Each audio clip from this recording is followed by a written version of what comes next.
Welcome to Flat Earth Debate Uncut and After Show. I'm your host Nathan Oakley, and if you are new to this channel, or you've not done so already, then be sure to subscribe, hit the bell notification icon and join button if you'd like to become a Nathan Oakley 1980 channel member and keep up to date with the Flat Earth Debate. If you would like to support the channel, there is a super chat that runs alongside each of these shows while they premiere, and there's also a PayPal, Patreon, crypto and thanks button in the info box below the video. Speaking of Patrons, I'm going to do a quick shout out to all of you who do support me on Patreon. So, a massive shout out of thanks and appreciation to Moon Harvest, Amish Earther, Naughty Thumbnails, Mitch Kennedy, Original D Rose, Rod, The Name's Burley, Twad Wazzle, Jason Hornsby, Christoph Fournier, Flat Earth Travolta, J Mels 24, U Unimento, M Iron 26, Endless, Flat Earth Sage, Golden McKinnon, Retro Bill, More Books, Canna Bear, Fiber Oats, Michael Kahn, John Kays, Patrick Gunnels, Banter, Mel B. Styles, Hairy Blade, Mobile Max 777, Rob W, Reese Pound, Del West Watson, Maria Nealand, Unbelievable Productions, Blue Ridge Ranger, Abraham Mohammed, Skeptic 936, Life is Short, Texas Mike, Tina Baker, and David Wayne Foster. So another massive thank you to all of you for supporting me on Patreon. Now I will hand over to whoever is in Discord and Google so you can enjoy their dulcet tones while I set up for today's live show.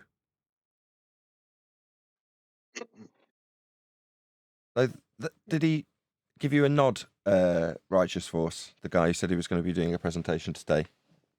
Has he spoken to you since? Did he what? Did he give you a nod? Yeah, he just DM'd me this. He DM'd me this morning. Oh, He's okay, well, FE. that's good. Oh, excellent. Well, won't even queue up a video then. Wonderful. Did he give any kind of like what the presentation will be about? I can't even think what it's called right now. It's too early for me. Long distance observations from what I could gather. I mean, straight off the cuff, I've got to be honest, without poisoning the well before it gets here. No, let's not. You're thinking he's going to go into saying we see too far on a sphere. Oh, I don't want to make those assumptions. That's outrageous. Hear the opening inflection. Was that gentler? Yeah. Well, see, the thing is, like, when you give them that, then all of a sudden they got a phenomenon? Really? Exactly. What? Right. The idea comes to mind immediately that we might be saying words to the effect of, we see it because it's there, but so what? Now what? What are you going to use that for?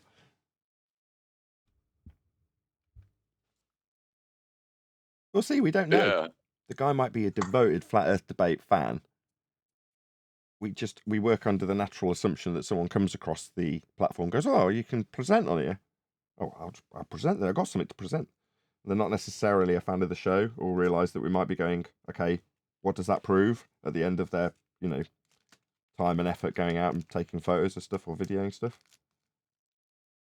We'll see. We don't know yet. I thought about putting a presentation together on the flat Earth resolution loss curve calculator and how it's not a Earth curve calculator.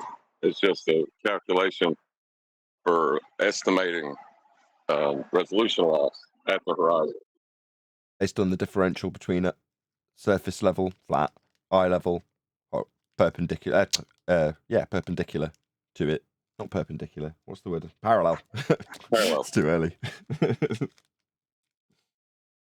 Right, because, like, if you're low, you have a smaller radius of the plane. When you're describing an orthographic view, that's the thing. When you're describing an orthographic view, you have a smaller plane when you're low to the ground. As you go up, the plane opens up around you, right? So that the information is lost as you get closer to the, you'd say the deck. I think is how you describe it before. Yeah, right? I say a limited angle with respect to the deck. Yeah.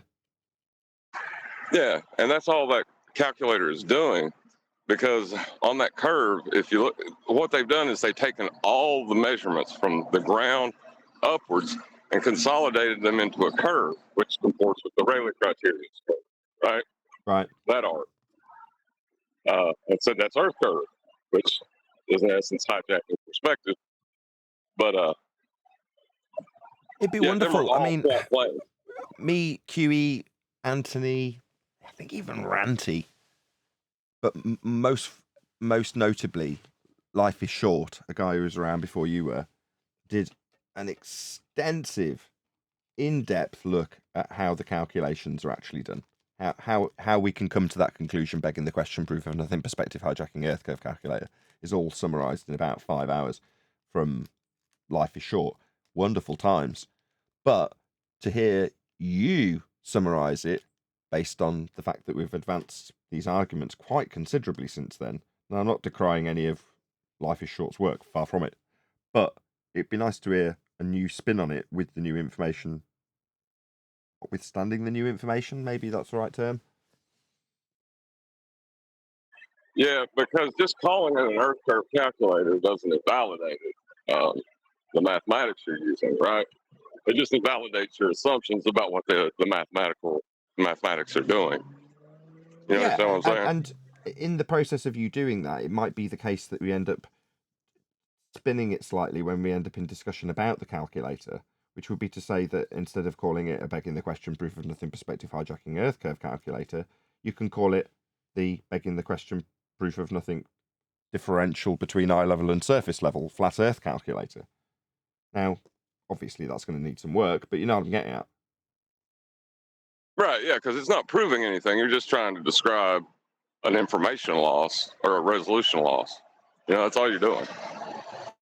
Exactly. Which is useful. You know, they, back in the 1800s, would have used the same calculation to figure out where the horizon might or might not be, based on their height. Very useful for mariners, knowing that the Earth's flat.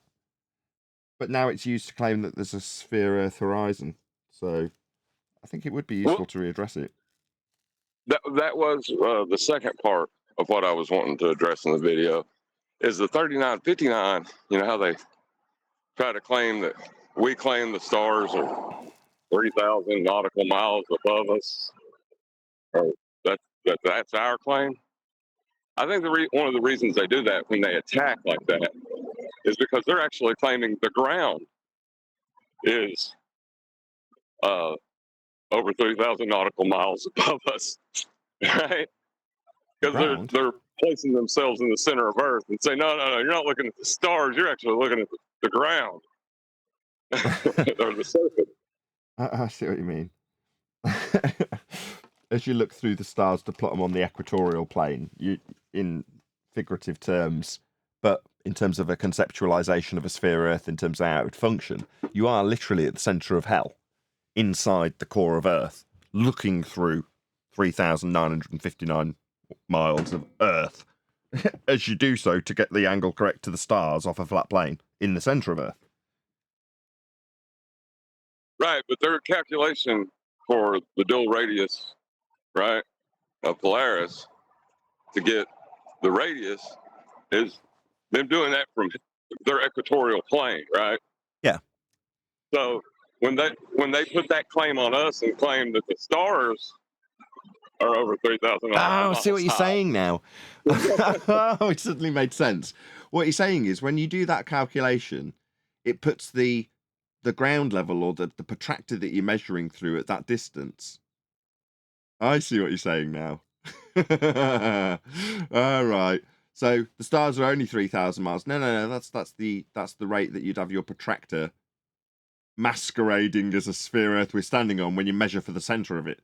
So your ground is 3,959 miles above where you're measuring for the star, but you're in hell when you conceptualize that. So the ground is above us in your world. Yes. Gotcha. Very good. Yeah, I was thinking about that because, because it is such a big part of the rhetoric when they try to disprove a flat plane. They're using the same mathematics to claim that that's how we know it's a sphere, you know? Yeah, Rufus did it on that debate with Nick or whatever he was called, right? That's exactly what he did.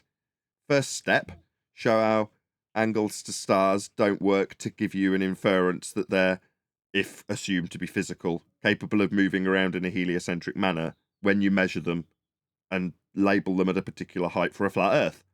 That don't work with the stars as I understand them moving around a heliocentric sphere Earth. Therefore, it fails. Now let's use those same angles. I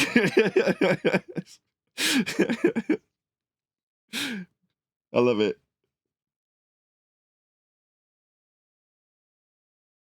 Yeah, like, but there was a couple of critiques I was thinking about that we do that we might want to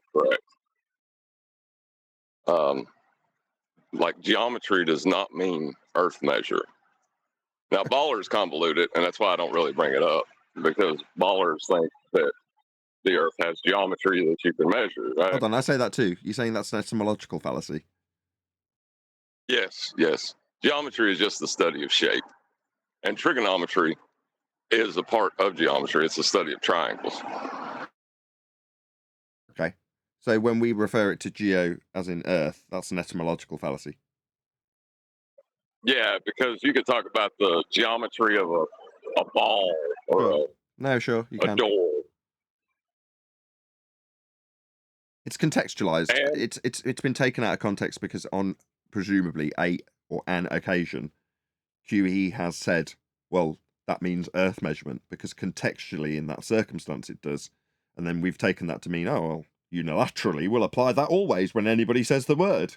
Not so. right. For the ballers, though, that is what it means to them. Is I think why he says it. You know what I mean? Because when you're in, like you said, within that context, to them, that's what it means. Yes, but you have to understand that nuance. It's like when you bark out that science, you say, well, contextually, they might actually be accurate in their use of that word in that context. Now, for us, it pretty much unilaterally applies that we're going to be talking about natural science because we're talking about the natural world when we debate about the nature of the shape if you think you're a ball, or flat if you know that you're on an aspect described as flat. But nevertheless, that's very much, in terms of the context of science when said, going to be natural science, the study of the physical and natural world, which is the scientific method. So you can peg them down if you understand that nuance. Whereas in this instance, mathematically speaking, you could be describing anything. And you are when you're describing Earth geometrically as a sphere. Not that it is. That's still an accurate, contextualized, correctly statement. Even if you're describing it as a model which isn't being reified by me when I describe that model, it's still geometry. It doesn't necessarily relate to the ground we're standing on. At that stage, it becomes a reification fallacy. So yeah, you're right. It's worthy critique. We need to know these words better than our opponents may well know them. Okay, and the second one is smooth is touch sensitive. That's not the definition. The word smooth can be used as an adjective or a verb. When it's used as an adjective, it is only a description. It has nothing to do with touch, taste, anything like that. It is just having no undulations, flat. That's what smooth means when you use it as an adjective to describe, right? If you use it as a verb, that is touch sensitive because you'd have to smooth something out, right? Yeah.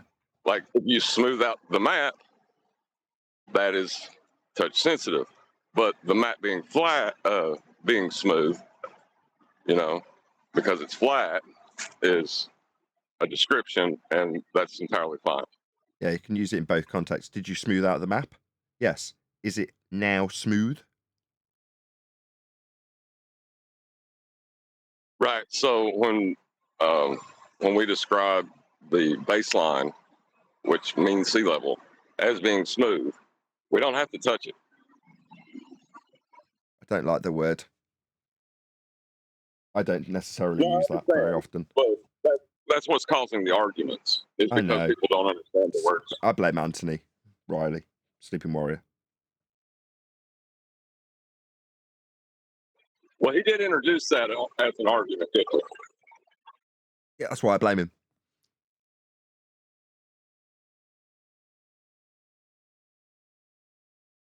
He didn't run it by any of us. He didn't get our authority on the subject. Just went out and started saying it. No protocol was followed. Well, the way he did it was awesome because it was extremely Butler-esque to make the bold statement that that's what smooth means now, and then move forward.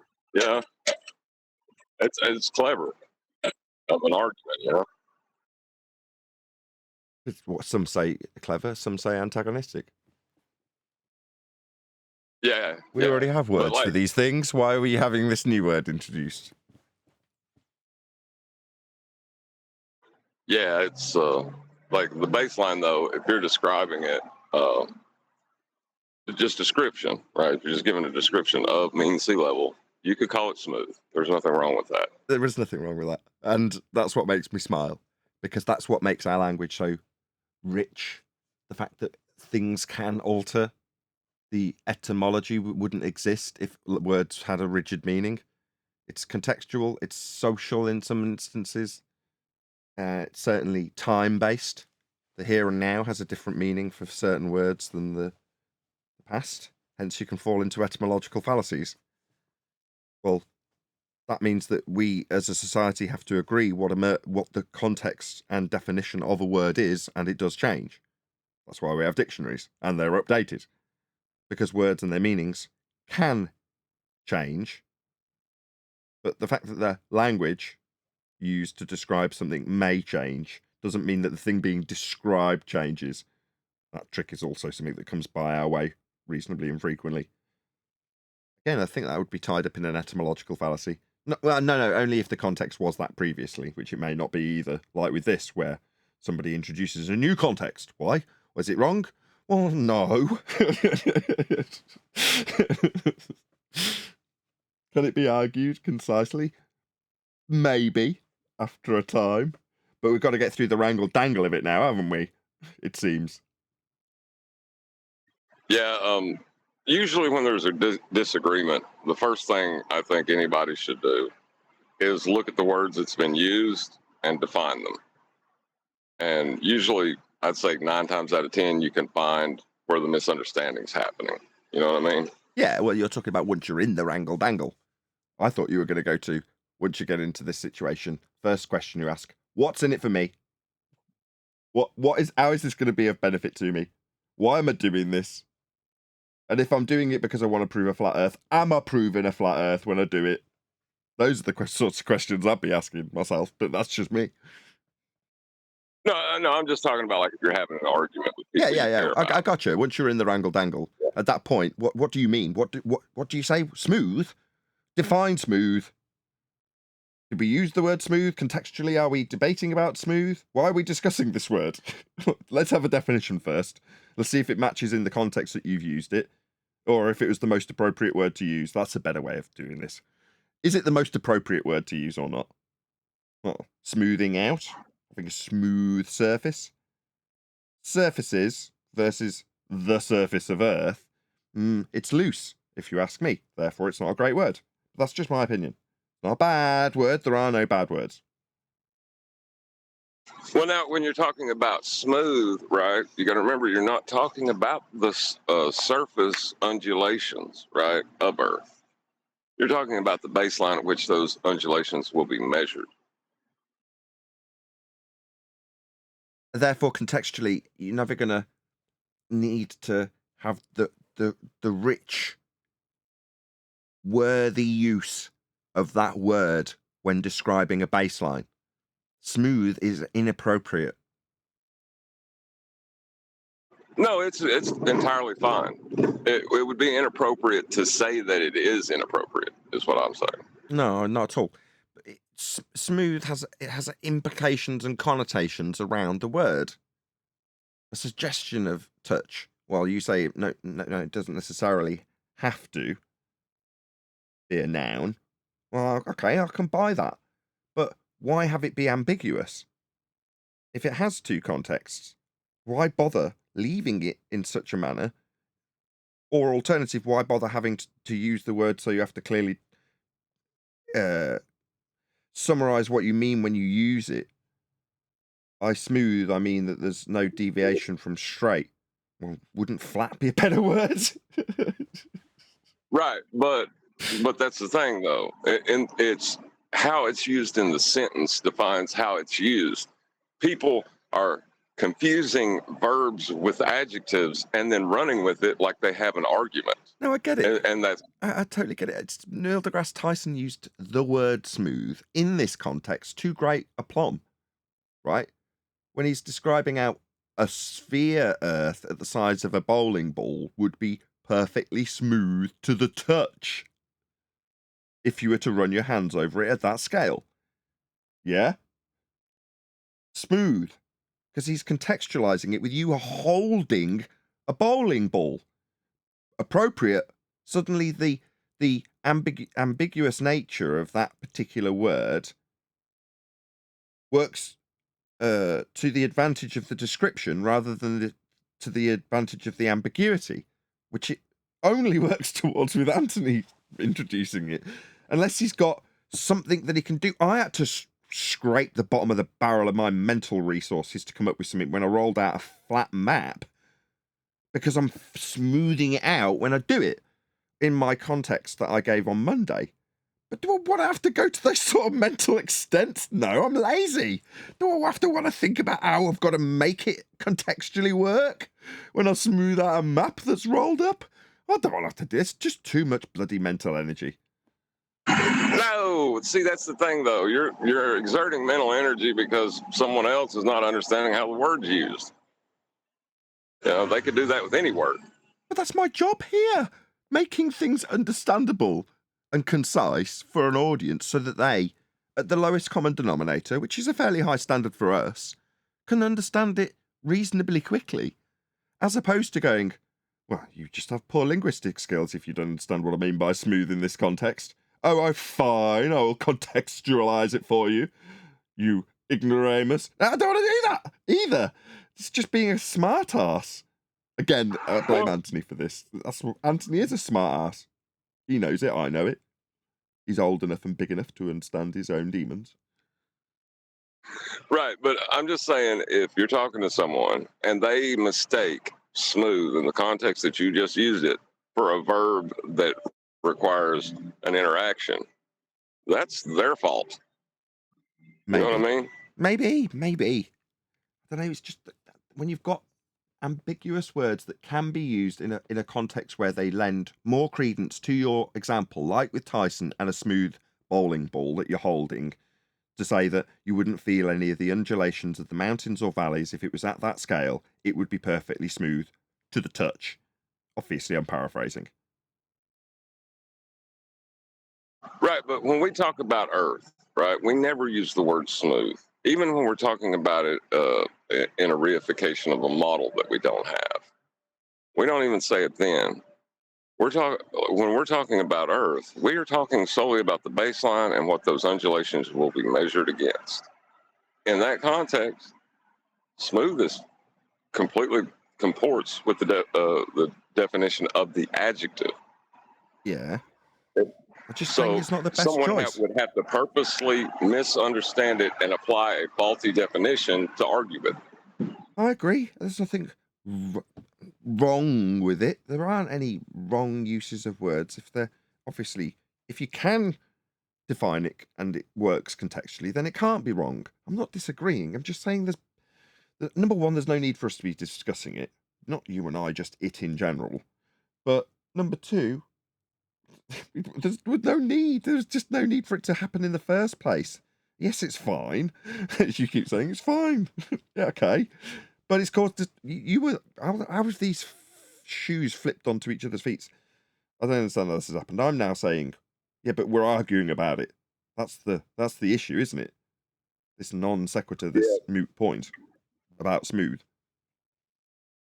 Yeah, exactly, and the fact that it happens is why I wanted to address it, because it does cause an argument because of people's misunderstandings of what the words being used mean, and in the position they're used in the sentence, the context in which they're used. But there's several things that affect what a word means. Sure. You know what I mean? Yeah, and people who are antagonistic will see that there's an ambiguity and go, well, I can take advantage of that. And therefore, even if I'm wrong and contextually it is correct, there's a discussion to be had because it can be viewed a different way, incorrectly. So let's argue about it because that's useful. But that argument dies at the moment that you ask them to define the term. Right, which is where you started with this. Once you're in the wrangle Yes. dangle, let's just get words and their meanings defined if you're going to be using them. What do you mean? How do you define that?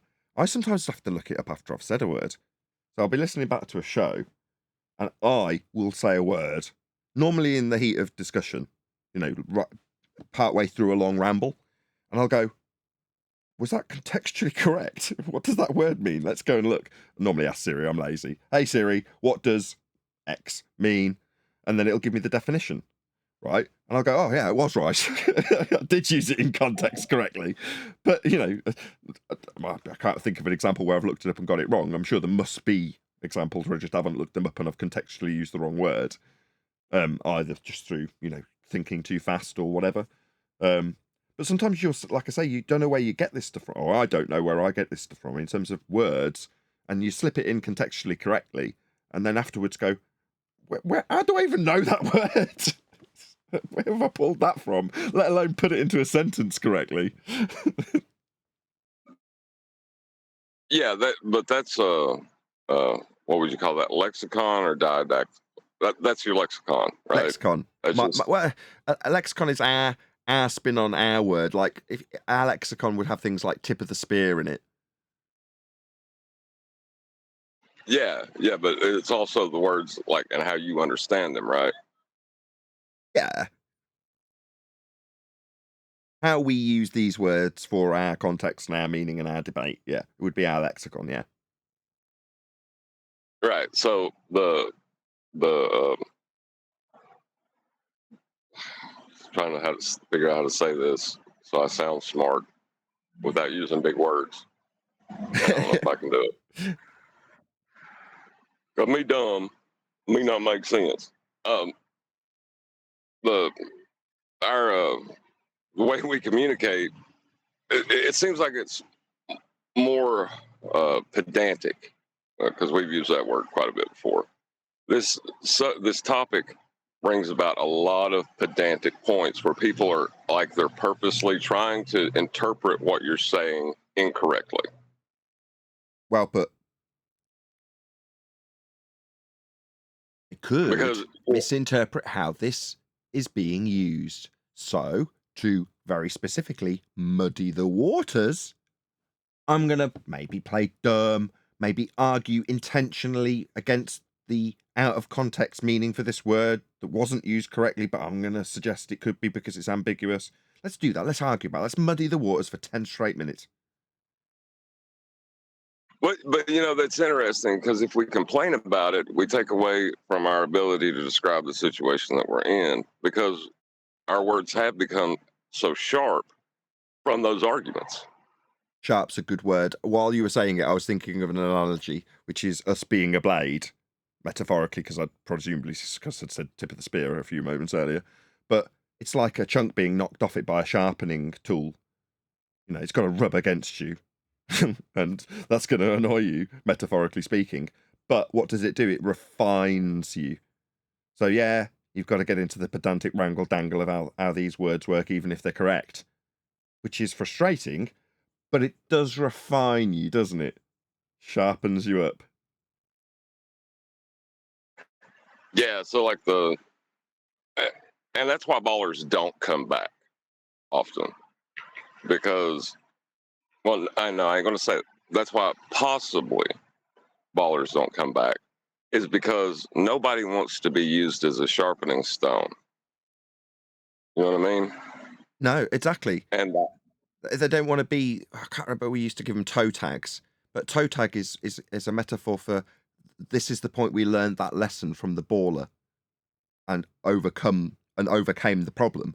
So here's, in other words, what I was summarizing in those videos was here's the argument, and here's how it's overcome.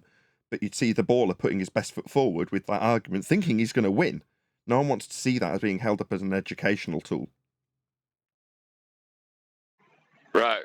right. So then pride comes into it, but we're kind of at the point now in this topic that really all there is left is discovery. The foundations are epistemologically solid. Can I ask you a You quick know, question about something unrelated? Sorry to change the subject. We've only got 5 minutes left before the live show starts. You're good with things like voltages and stuff, right?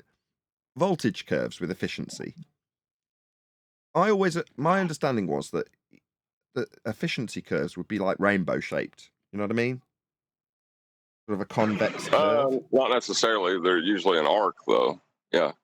Well, that's what I found. So with the CPU, the efficiency arc is very much it shoots up really early and then arcs over like a rainbow and then tails off and then plummets. That's what its efficiency arc looks like, right? Now I've only been studying this since this stupid computer's been giving me trouble. No way I was ever going to be intending to learn about efficiency arcs.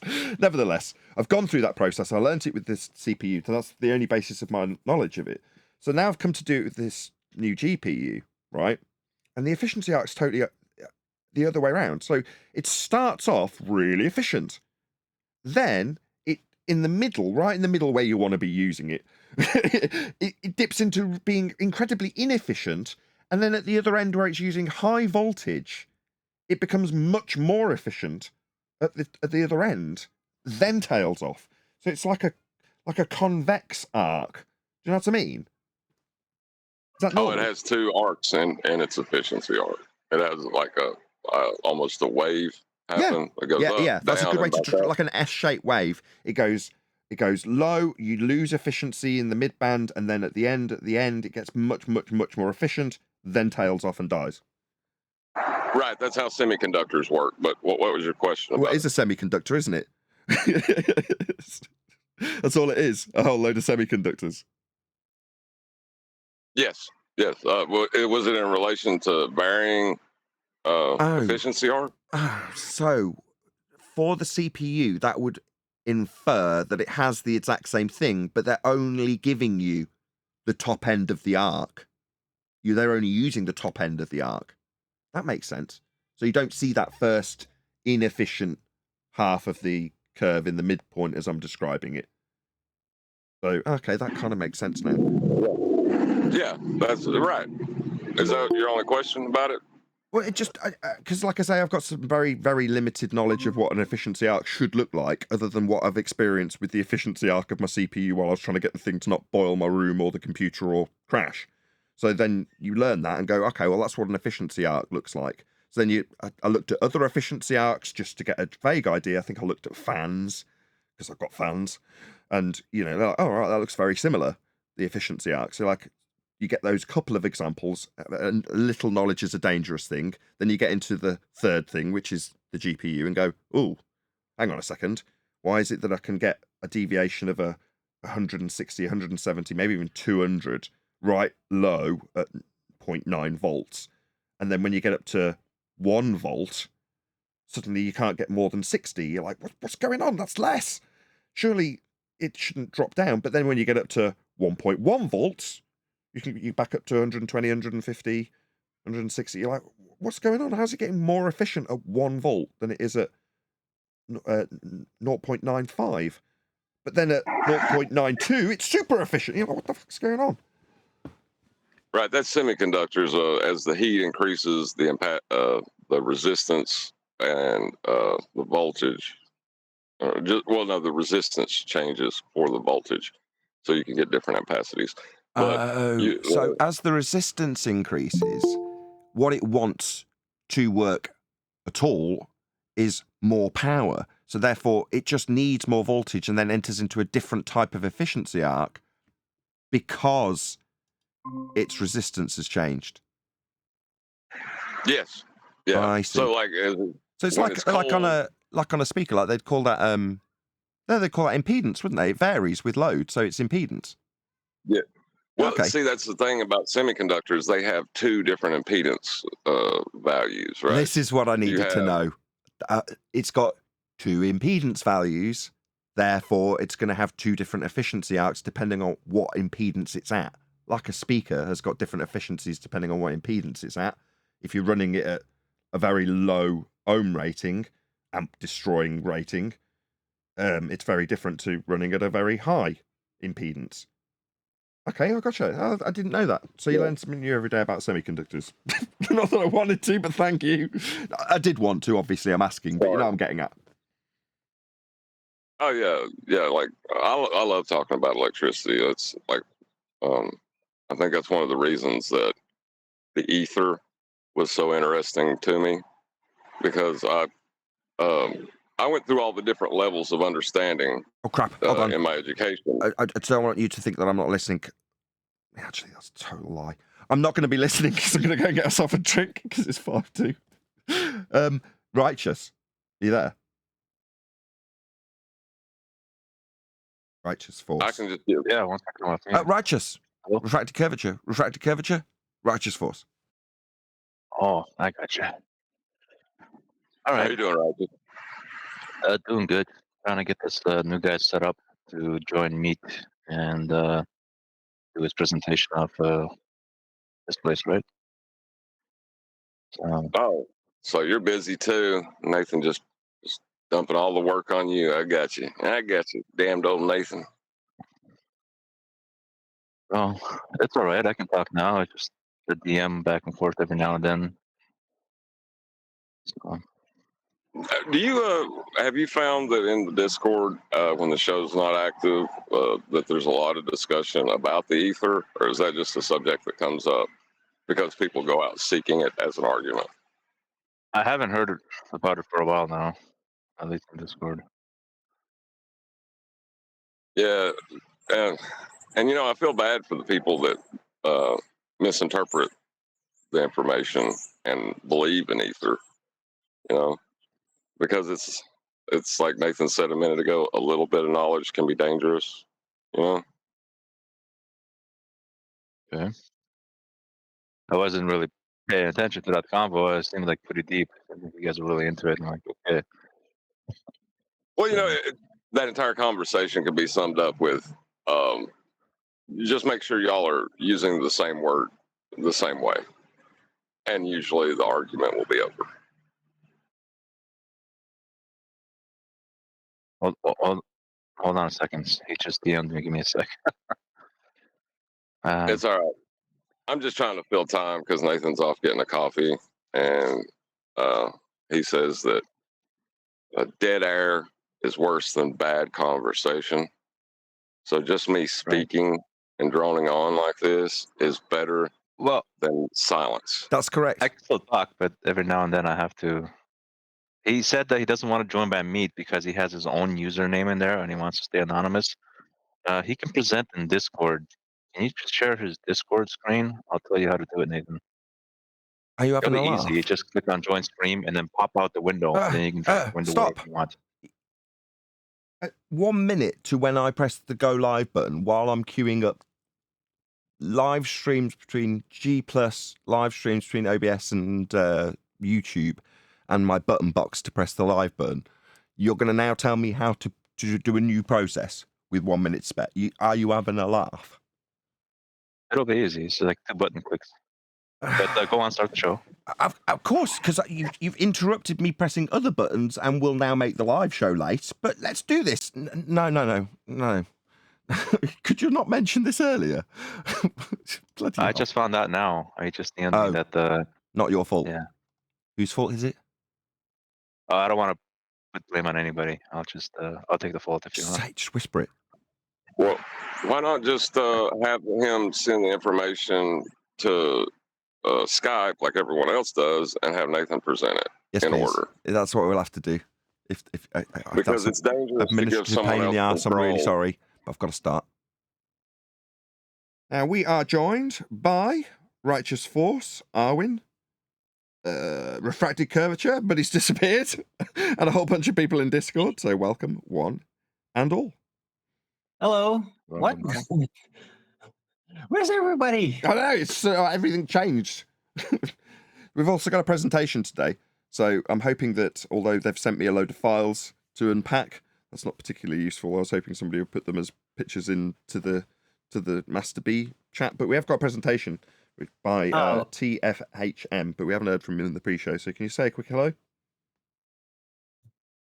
So we're not gonna do NASA's giant That's steel not you. balls? That's not you. Hey, Nathan, can you hear me? Yes, we can. Good to have you. Excellent. Good to hear. We just A few technical issues here on my side, but I've got the pictures listed pick 1 to 27, so I can just load each picture up as I do this presentation. Okay, well, what I'll ask is, Arwin, would you like to run through a couple of housekeeping questions while I see if I can figure out this on the fly? Now we're live. Wonderful stuff. Me? Yes, please. I actually was gonna make lunch. Oh, that would be really helpful to me, Arwin. Well, I'll continue with housekeeping, and then when we're finished, we'll just have dead air while I figure out how to get these photos up, rather than in a format I'm used to, which is just on Masterby as a picture that I can click on. Unless someone else can do that. Anyway, any evidence of a physical geometric sphere-edged horizon, formerly known as the curve of the Earth? John, what do you think?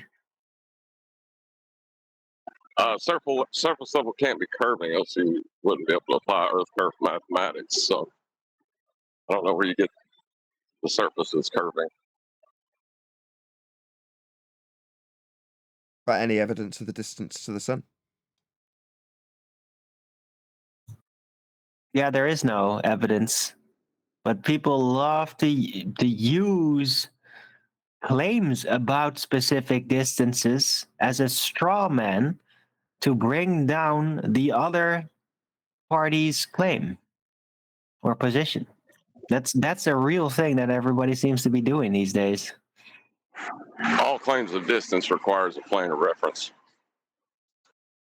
Okay, right. It's going to be too much of a pain in the ass to open up every single one of these pictures and resize them. Can someone post these pictures in Skype as pictures? It's just too much of a technical feat for me to open 24 pictures and resize them on screen.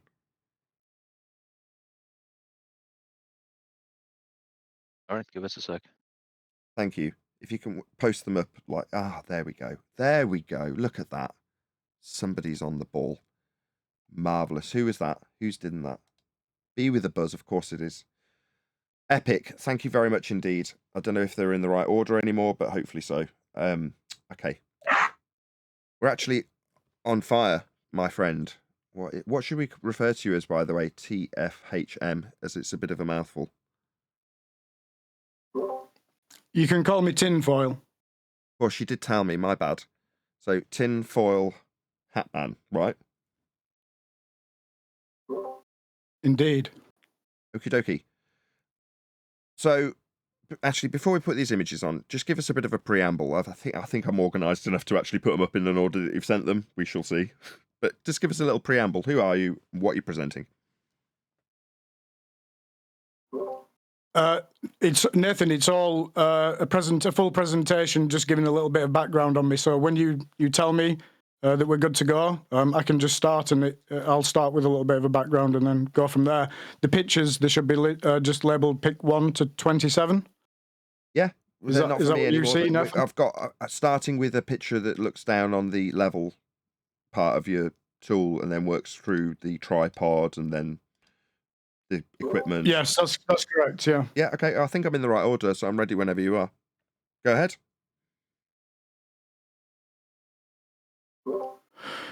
Okay, yes, thank you. Good morning, good afternoon, and good evening to everyone from here in the UK. Much love and respect to you all. Thank you for having me. Further to our last conversation, I've prepared this small presentation, so our story is as follows.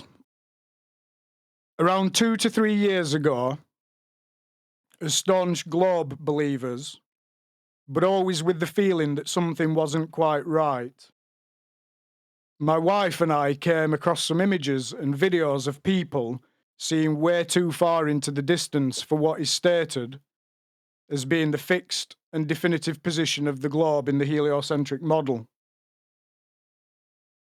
We decided to piece together some observation equipment for ourselves and go out to see whether these claims were true or not. This testing was initially done purely for us.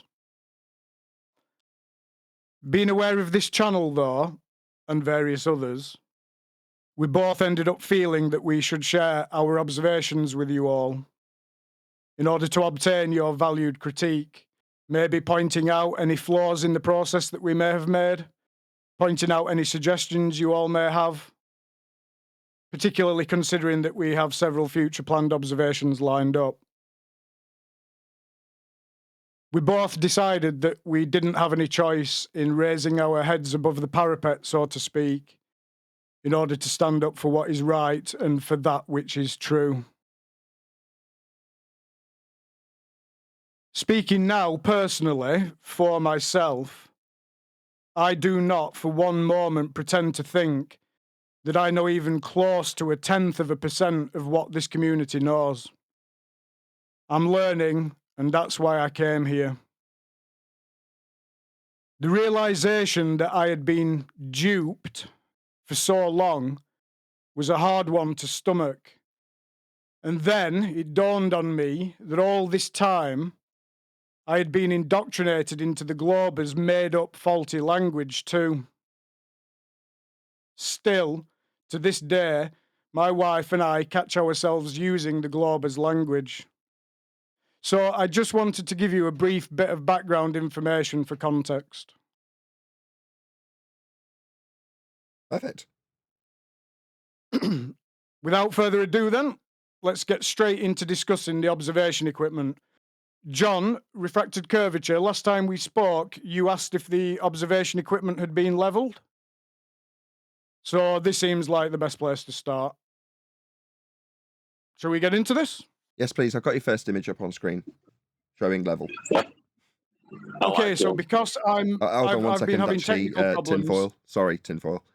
Go ahead, John. I think you wanted to respond to that comment. Go ahead. Oh, I just said I like him. Me too. You gave it. I'll preface why we've said that, so it's not an in-joke for the live audience. In the pre-show, we were discussing your attendance today, and we were saying that there's a good chance you'll say something to the effect of "we see too far." Now, you did actually say that almost verbatim, but you very much prefaced it by saying, based on the heliocentric model specifically. So far, so good. We're all very pleased and excited to hear what you've got to present. Go ahead, tinfoil. Okay, let's get into this then. And please feel free to interject at any time should any of you have any questions, and I'll try my best to answer them.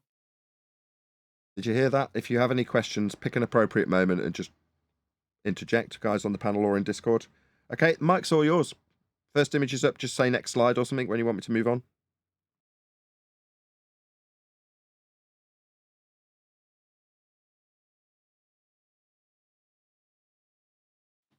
Okay, so just with technical issues that need ironing out, Nathan, I'm not in Google Meet or I'm unable to see. So what I'm going to do is I'm going to pull up pick one.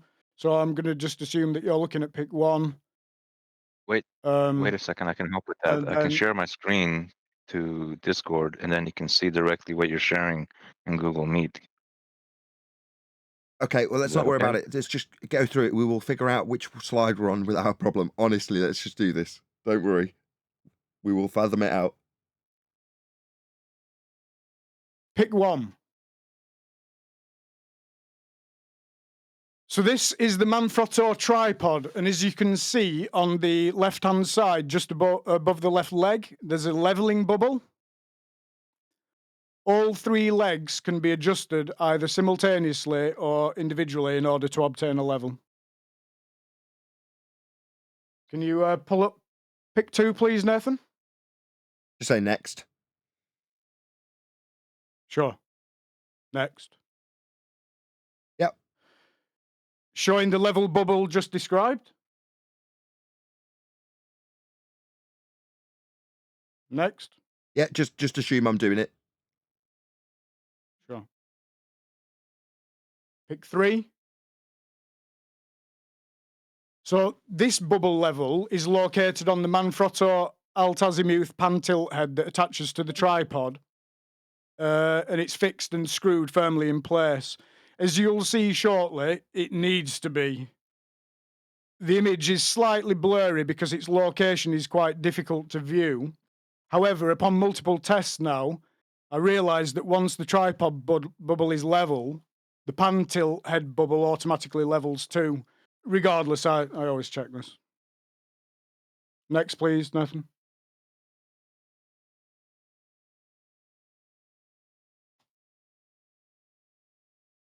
These are showing the various eyepieces, filters, and focal extenders I've accumulated so far, which are all used for both terrestrial and sky viewing. Next, please, Nathan.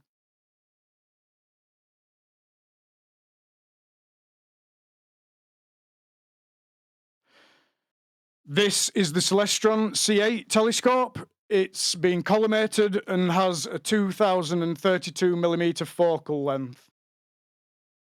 To obtain the magnification of any eyepiece being used that you just saw previously in pic 4, you divide the focal length by the size in millimeter eyepiece you are using. I also have a focal reducer which brings the focal length of the scope down from 2032 millimeters to 1280 millimeters if need be. This reduces the power magnification of the scope from the same eyepiece. So an example of this would be, say, you're using a 9mm eyepiece. In standard configuration, you would be achieving 226 times magnification, which is 2032 divided by 9. With the focal reducer attached, you'd be achieving 142 times magnification, which is 1280 divided by 9. The configuration that you're actually looking at, that you see there, is set up for the maximum power capability of the scope, which is 2,709 times magnification, which I think is pretty astonishing. I can go as low as 41 times magnification. For context, a Nikon P1000 camera will give you 125 times. The scope has 2 holders, stroke adapters for recording 4K 30 FPS video footage from 2 iPhones, as well as for taking snaps. I have a remote shutter operation for the equipment. And my wife and I named this scope the Truth Seeker. Next pic, please.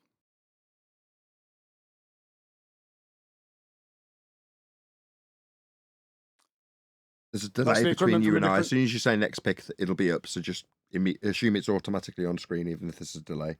Just so there's no gaps. Sure, Nathan. I'm just to double check. I'm just double clicking pic 6 here as well. So I'm just double checking that pic 6. Yeah, sure. The next 3 or 4 pictures are of the telescope. Go ahead. Sorry, could you just repeat that, please? The next 3 or 4 pictures are of the telescope, just of different angles of the telescope.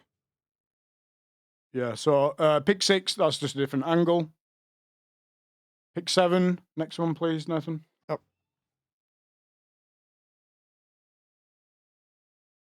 Pardon me, what pic are we on right now? 7. Couple more pictures of the scope left. Yeah, so pic 7, you can see the smartphones attached for recording, how they appear when you're actually behind the scope and using it. Pic 8 is another angle. Pic 9 is another angle. Pic 10 demonstrates the flexibility of the setup. In its lowest configuration, the center of the mirror, i.e. the observer height, is 73 centimeters from ground level. The next pic, please, Nathan, pic 11, just showing another angle at the tripod's lowest setting. And the next pic, this represents the maximum height setting that can be achieved in our low 2.3 meter ceiling living room. Next pick, Nathan, pick 13. That shows what all of the observation equipment looks like when packed away for portability, save for a few eyepieces. And finally, pick 14, regarding this whole observation setup. And you excuse me, I'm just getting over a cold as well. So, so after around a dozen observations so far, we realised that some sort of a windshield windbreak would be useful, and so came up with the idea of a privacy tent. So we got one of those. Even when it doesn't look like it's going to be windy here in England, it usually is, particularly so on beaches and seabeds. That's British weather for you, right, guys? Allegedly, this can double up as a toilet as well, as per its instructions, which is nice. That's enough information. Okay, so moving on to observation 1. Pick 15. Next. Is this of the island? Because I think I've got them in a slightly different order, but it's fine. Is this of the long shot of the island with the lighthouse on it?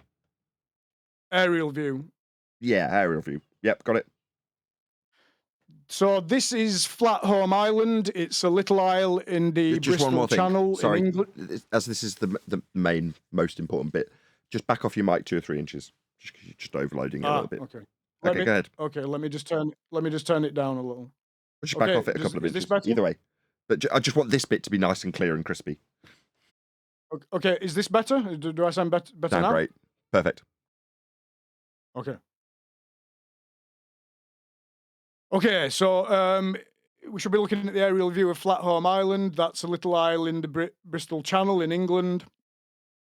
Note the lighthouse stroke SpaceX rocket launch site. Next pick. That should be Wikipedia, just showing the lighthouse itself is 30 meters in height and has a focal height of 50 meters above mean high water. The next pick 17, shows the distance from our first observation point, so 14.5 miles.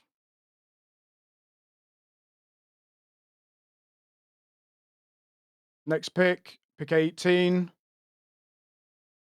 That shows the precise coordinates and elevation of our location. We were at 0 meter sea level, directly located on the seabed. It's a bit hard for me to see. It's presumably, I don't know if you can see the live view, but I'm pointing at where there's only a little tiny bit of writing on the left of the image. Is that where you are, or is that the? What's that? No, we're at the we're at the red pin. Okay. So you're right, coordinates. almost in the middle, just above center, right? Yeah, so what we did is, if you see where it states Gold Cliff Seawall, Whale Coast Path, so there's a road coming down. So basically we parked here, you see some cars, and then we trekked up to that location, that red pin location that you see there with those coordinates. Okay, And if red you look pin, at I've done this dance before. Okay, so that red pin, is it pinned into the beach?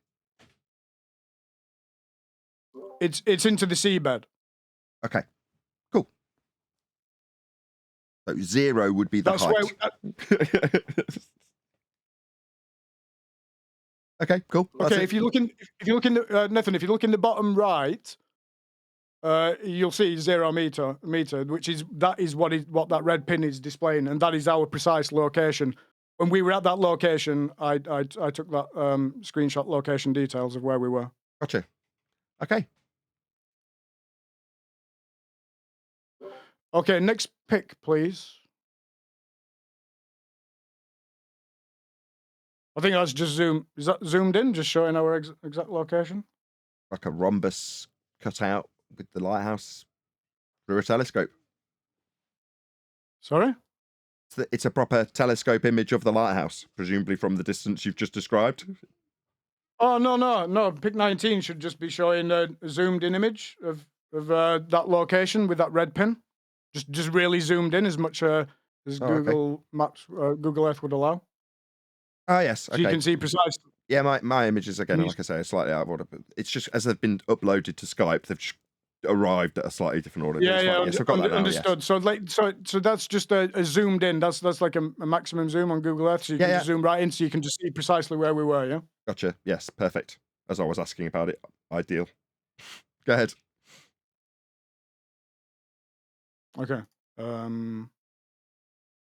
Next pick 20 is the view from our location. So you should be looking up, out, over the Bristol Channel. I think so. And It's like seeing a near field picture with rocks. Yes, Yeah, correct. Yeah. yeah. There's a couple of them. Yeah, got those. Okay, so we'll come back to that picture later. Next pick, the next three, I think three picks. They're basically just like a snap, just showing that location. Yep. So he's basically viewing conditions for that day were favourable. It was a nice day. The temperature was around 23 degrees Celsius, if memory serves me correct. Remind us And when we this waited was. for the tide. Remind us when this was.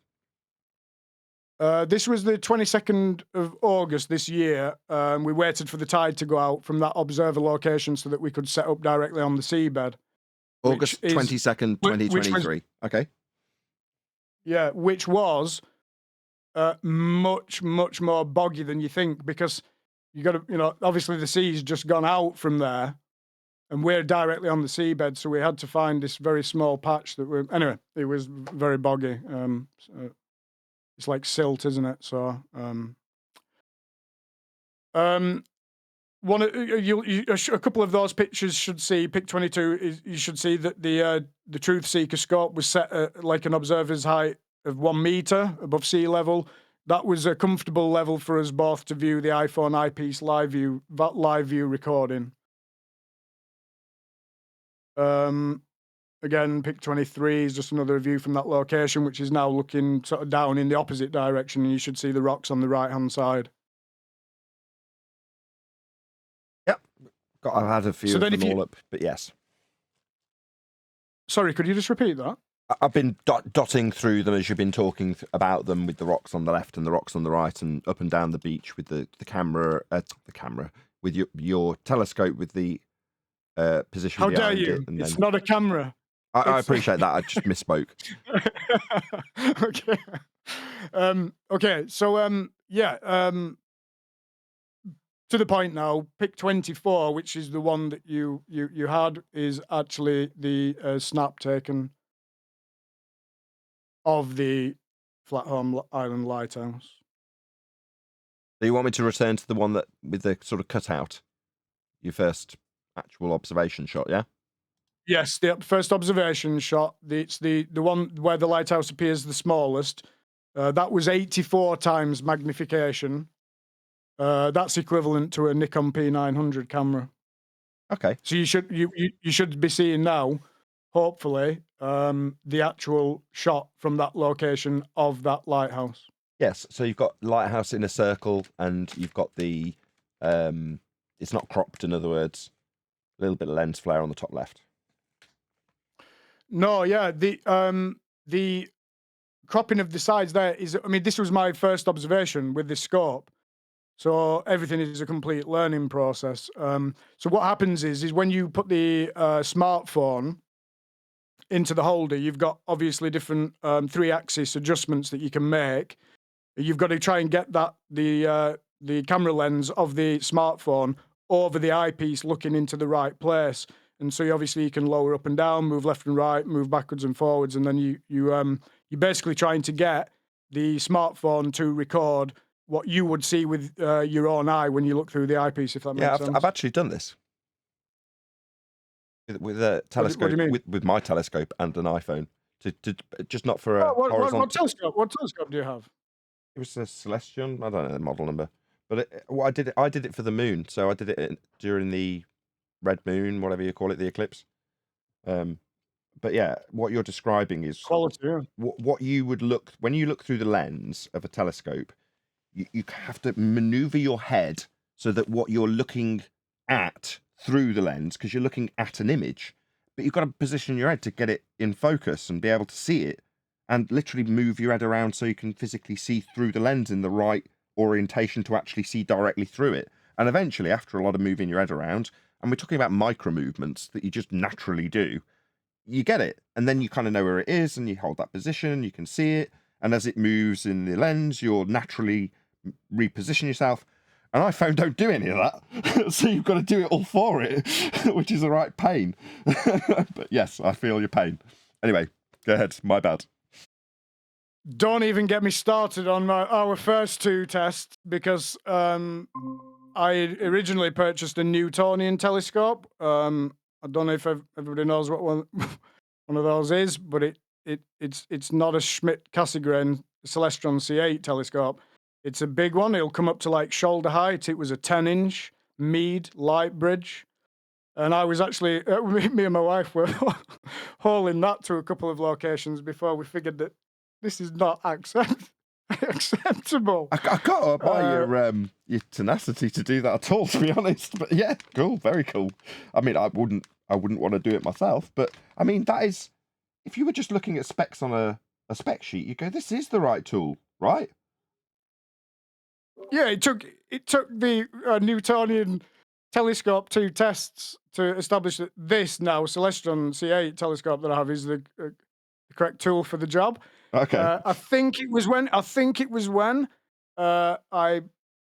passed over the 10-inch light bridge optical tube assembly part over a barbed wire fence at Rutland Water to my wife on the other side, because we couldn't park to get in. Anyway, honestly, so yeah, it took me a while to realize that I need to get the right scope, and then it took about 8-10 months of learning, customizing, understanding what on earth was going on and what. Actually, my wife's just walked in, so this guy's dragging his wife along. Oh, look at her face. I can't see it. I wish I had my camera. So your wife's gone along with you on these trips this year. That sounds very interesting. Reluctantly. I don't think I need to say anything more on this. The audience knows exactly what the score is immediately. I'm kidding. No, I'm kidding. No. Yeah, we do it together. We're quite private people, really. Myself and my wife, and we just yeah, like I told you, we'd seen these videos and these pictures that weren't making any sense, and we both wanted to go and see for ourselves. So yeah, she joined me. She had a few words to say about some of these observations, but yeah. I'm just going to ask my wife. But I have been on my... just one second, my bad. She's not often in the room. She's come in to get a yogurt and she's ended up getting an earful. So if I was to ask you to maybe like pass that, do you remember that telescope we had? Yeah. That was here, literally where I'm sat. If I was like pack that up into bags nicely, good bags, and like pass it over barbed wire fences to you and stuff, you'd be willing to do all that, wouldn't you, for the sake of flat Earth? You'd do it for me. Oh, what a wonderful answer. Sorry, I just wanted to check that was the case. Go ahead. It's all right. I'm just gonna let my wife speak just a sentence. You what? Oh no, she doesn't. She doesn't. Right, audience members. Our bad. We've already liked this guy enough to have a back and forth in the middle of a presentation. That's the point, Nathan. We're dragging them into it, and I was dragging her into it with the 10-inch Newtonian. So she was not happy. She's happier now. Right. So if you move on, Nathan, to the next pick, which should be pick 25, and that is Walter Bislin's Advanced Earth Curvature Calculator. So do you see that one? Got it. The one without refraction? Yeah, I got it. Okay. So this is showing that 30 meters should be obscured from that distance and observer elevation height to that lighthouse without any refraction applied. You see this? Yes, according to Walter Bislin's begging the question, proof of nothing, flat Earth differential calculation between eye level and surface level calculation. It says there should be 30 feet missing, right? 30 meters. 30 meters? Okay. Is it 30? If you're looking at the right one? I can't see it at this distance, but I will take your word for it. I've got his calculations of both of them. Yeah, the hidden value, the obscure part of that lighthouse should be 30.6618 meters. according to the calculator you just described. Okie dokie. Okay, so and then the next one is pick 26, and that's with standard refraction applied. Can you see this? Okay, yeah. If you apply standard refraction, is just short of 25 meters, should still be hidden and obscured from view. So bear in mind, just a reminder, is 50 meters focal height from that telescope to mean high water. Okay. He might be getting can I ready to just address it. Hold on. Just hold off 1 second, Refracted. Hold that thought. Well, all I was going to say now is, would anybody like to explain refraction for us? Any ideas why we are seeing that image in pic 24? And I'll turn my mic off. Okay, so good question to end on. Why are we seeing this lighthouse? Because it's there. Because we've got eyeballs. In this instance, because you had telescope. That's why we're seeing it. Agreed. But what I was getting ready to go to is the Earth curve calculator is utilizing eye level as a horizontal plane of reference within the mathematics. That's brought up. And then there's a surface level below it without undulations or topography, in which you'll be describing Earth curve. Do you see that? For clarity, yeah, I see and I don't. I think these calculators are garbage, but yeah, I see. I see, John. Hold on, John, before you reiterate your point. Very true, absolutely correct, and we will most assuredly be going through that with Tinfoil Hat Man. But before we do, thank you very much for sharing this with us. Wonderful, excellent observation. You're welcome. Absolutely. Yeah, I loved it. You did great. I don't think I could do a better presentation myself. So the reason I asked you if you leveled your telescope in the beginning is because you're using that level as a plane of reference for your observations. As in the Earth curve mathematics, they're using level as a plane of reference. So level is a plane of reference, not a curve. You're going to need a plane of reference for that.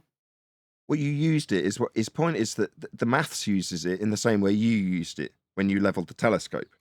Is his point? Yeah, the maths agreed. uses it that way. Their maths uses surface level. Level you were also utilizing with the bubble to achieve the same exact effect.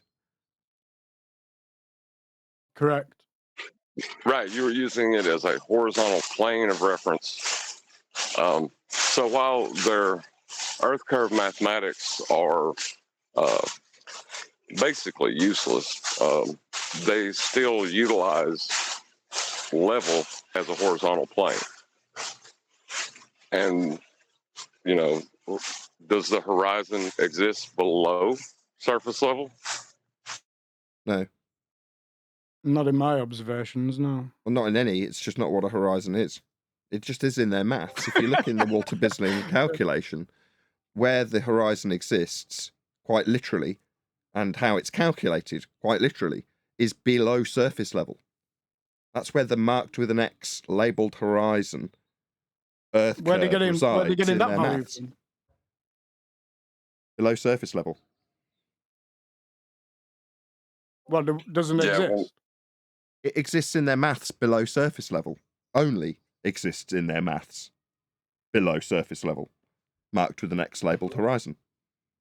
Why? right, but well, that's what I was getting ready to tell you is the Earth curve that they think they're measuring, right, when they look at the horizon, is a line of correlation drawn within those mathematics that correlates to the radius of the plane as it opens up around you. Do you understand that? John, I just go out leveled the scope and pointed at things. But yeah, I kind of understand. Yeah. As you rise in altitude, the plane will open up in front of you or around you. You understand that way? Yes. Right. Well, where that surface level, the flat plane, appears to meet the sky is your horizon. And it opens up, or the amount you can see opens up as you rise in altitude. That's what they're calculating within the mathematics. They draw a line of correlation and say that's geometry, and that it's a tangent to the horizon. But to do that, they have to say the horizon exists below surface level. And then if they want to apply refraction, it still doesn't change the problem that they're utilizing level as a horizontal plane. You understand that?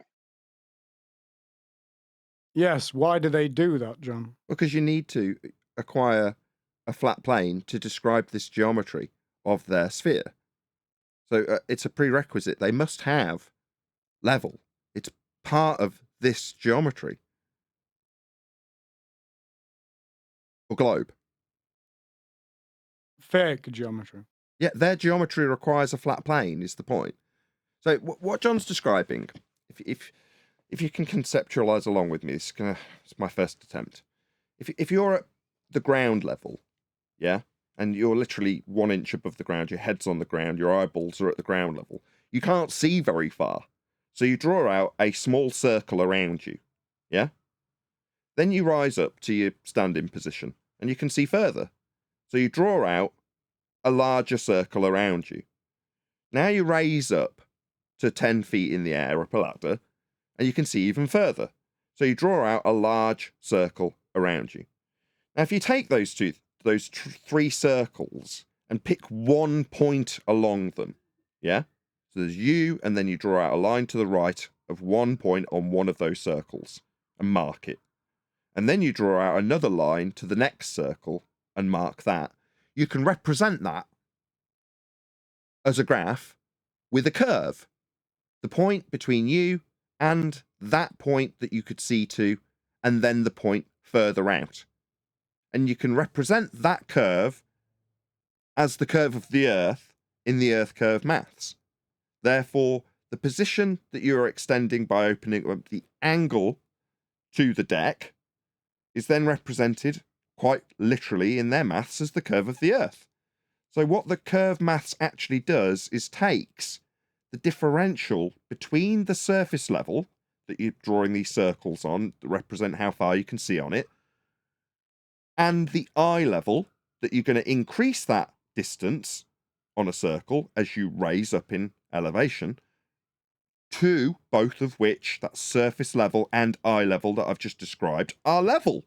They're horizontal, parallel with one another, and are depicted that way in the maths.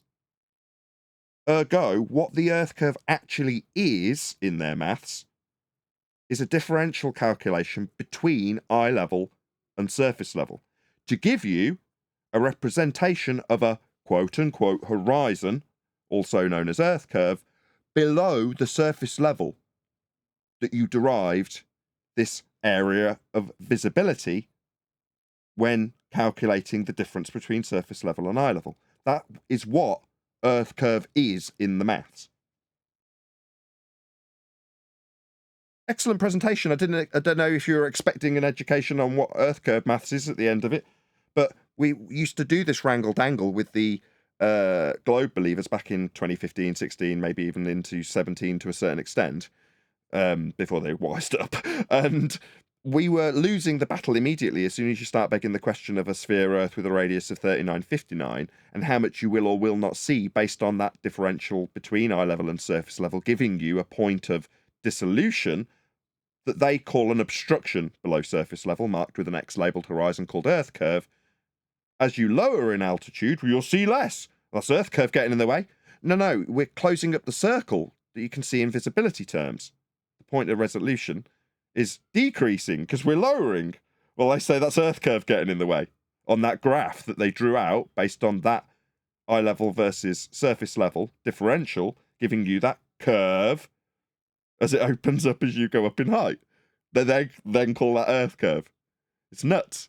very complicated. It's taken me 7 years to understand that. I've only heard the explanation in full from John today, but obviously having had a long journey in this subject, I've understood it the first time he's explained it to it, because we went through the wrangle-dangle of the Earth curve maths and how it hijacks perspective.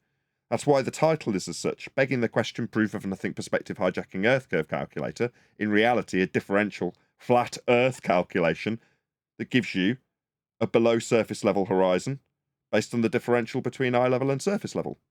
What a mouthful, eh? Do you still have pick 24 open, the actual one of the lighthouse? I can put it on, yes. It is now. Are you telling me that the globe has said that that line, the bottom line, is the Earth curve? No, no, that's the no. That's a horizon.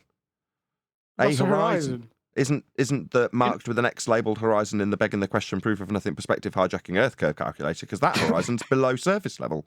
This one isn't. Right. You know, do you see above the lighthouse, there's like a line going from left to top right? Oh, wow. Is that the horizon beyond the lighthouse? Is that... I don't know. I can't see in this resolution on my big projected Is that going image. to be... That's the next Earth curve. Maybe. We'll have to have a look at it in a bit more detail. Could it be a black swan? Yeah. Maybe. Okay. So if you look, the final picture, you should have pick 27, is of the lighthouse, but just zoomed in a bit more. Yeah, got that. Yeah, it's cropped. Yeah, got it. Right. Okay. So if you see pick 27, do you see how like this? It's cropped, like you say. This is because, right. So this is just the final part of my presentation, right? So that's 169 times magnification. The previous one that we were looking at, that was 84 times magnification.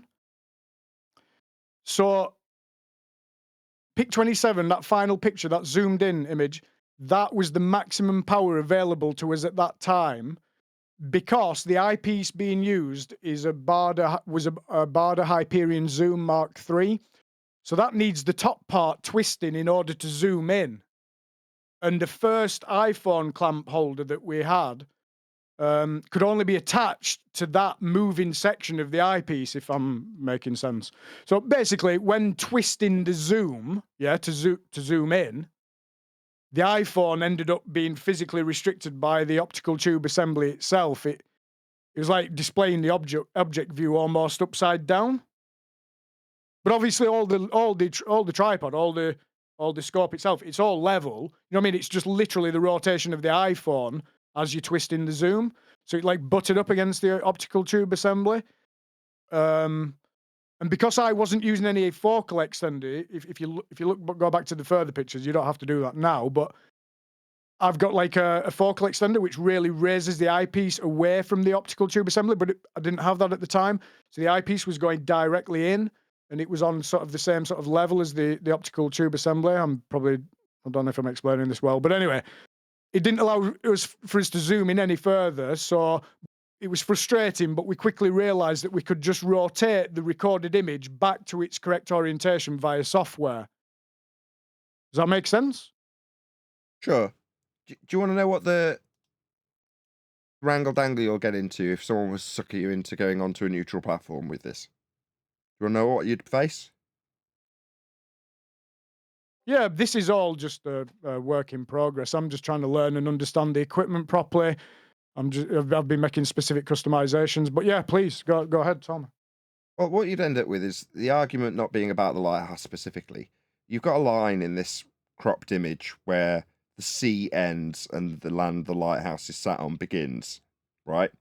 That is what they would describe as being the quote-unquote horizon, because that is the optical dissolution point where the deck physically limits the angle against whatever it is you're looking at. So you're at the point of the Rayleigh criterion right down here underneath the lighthouse at 17 or whatever it was miles that you said it was. Yeah, understood. 14.5 miles, yeah. 14.5.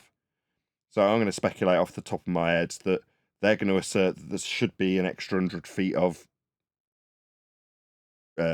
rock, and all they'd do is argue about how much with refraction this line is displaced when you beg the question that it's Earth curve. being represented by this line as the horizon. Reflection. So you'd end up arguing about, quote, the horizon. No one would ever call it Earth curve.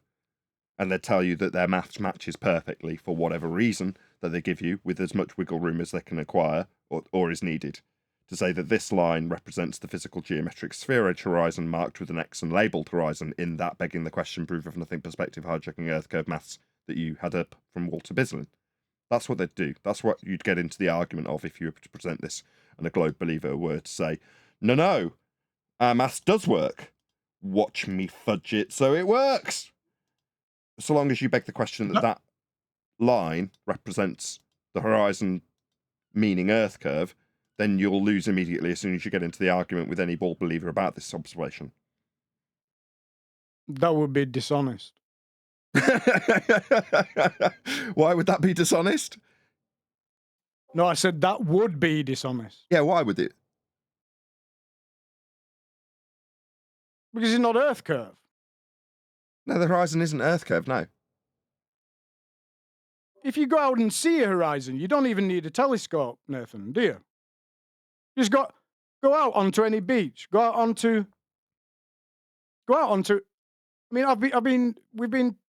No, I get you, but what's your point? To about a dozen locations. We've been to about not a dozen locations. We've shot a dozen positions and stuff from various locations. But like anywhere you go, like Hope's Nose in Torquay, anywhere you go, just go and have a look. You can see 40 miles with your own naked eye. You might need to wear glasses, but you can see with your own naked eye. You know, like. Yeah, completely agree. Isle of Portland, jutting out in the 40 miles in the distance. Well, why? What's going on here? What's going on here? You've got eyeballs. Well, thanks for letting me know. But what I'm saying is, in respect to you, if you appreciate that you've been deceived, you're not on a ball, and that as far as the ball Earth claim is concerned, the lighthouse shouldn't be there at all. For the sake of argument, whether or not that's the case, I don't know. I haven't run it through the maths myself. It's not relevant. The horizon's not Earth curve. So once you appreciate the horizon is an Earth curve, that marked with an X labelled horizon in the begging the question proof of nothing perspective hijacking Earth curve calculations that Walter Bislin uses, isn't representative of what we see in reality as the horizon. That isn't the horizon. In fact, if you ask them, is that the horizon that we see? Oh no, that horizon, marked with an X and labelled horizon, only exists in the maths. What we actually see is a refracted, non-geometric horizon. That's not this horizon in the maths marked with an X. You already covered that when you said, well, let's see what they say with refraction. Well, their refraction will refract the target, in this case the lighthouse, with respect to the geometric horizon in the Earth curve maths. The way it does it is by extending the radial value of the sphere derived from eye level to surface level calculations, the difference thereof, or the differential between the two. But that still only gives you a horizon below surface level that isn't the horizon, and never will be. I can say all day that the horizon's also refracted. Well, then the maths fails, because then you're refracting a position with respect to a refracted horizon. Well, then that breaks down geometrically in the maths. You need to base it on a physical position, tangent point horizon, below the surface level, derived from the differential calculation of eye level to surface level, all of which says the same thing. The horizon is not Earth curve. Full stop. At that point, what does the horizon give you as an individual?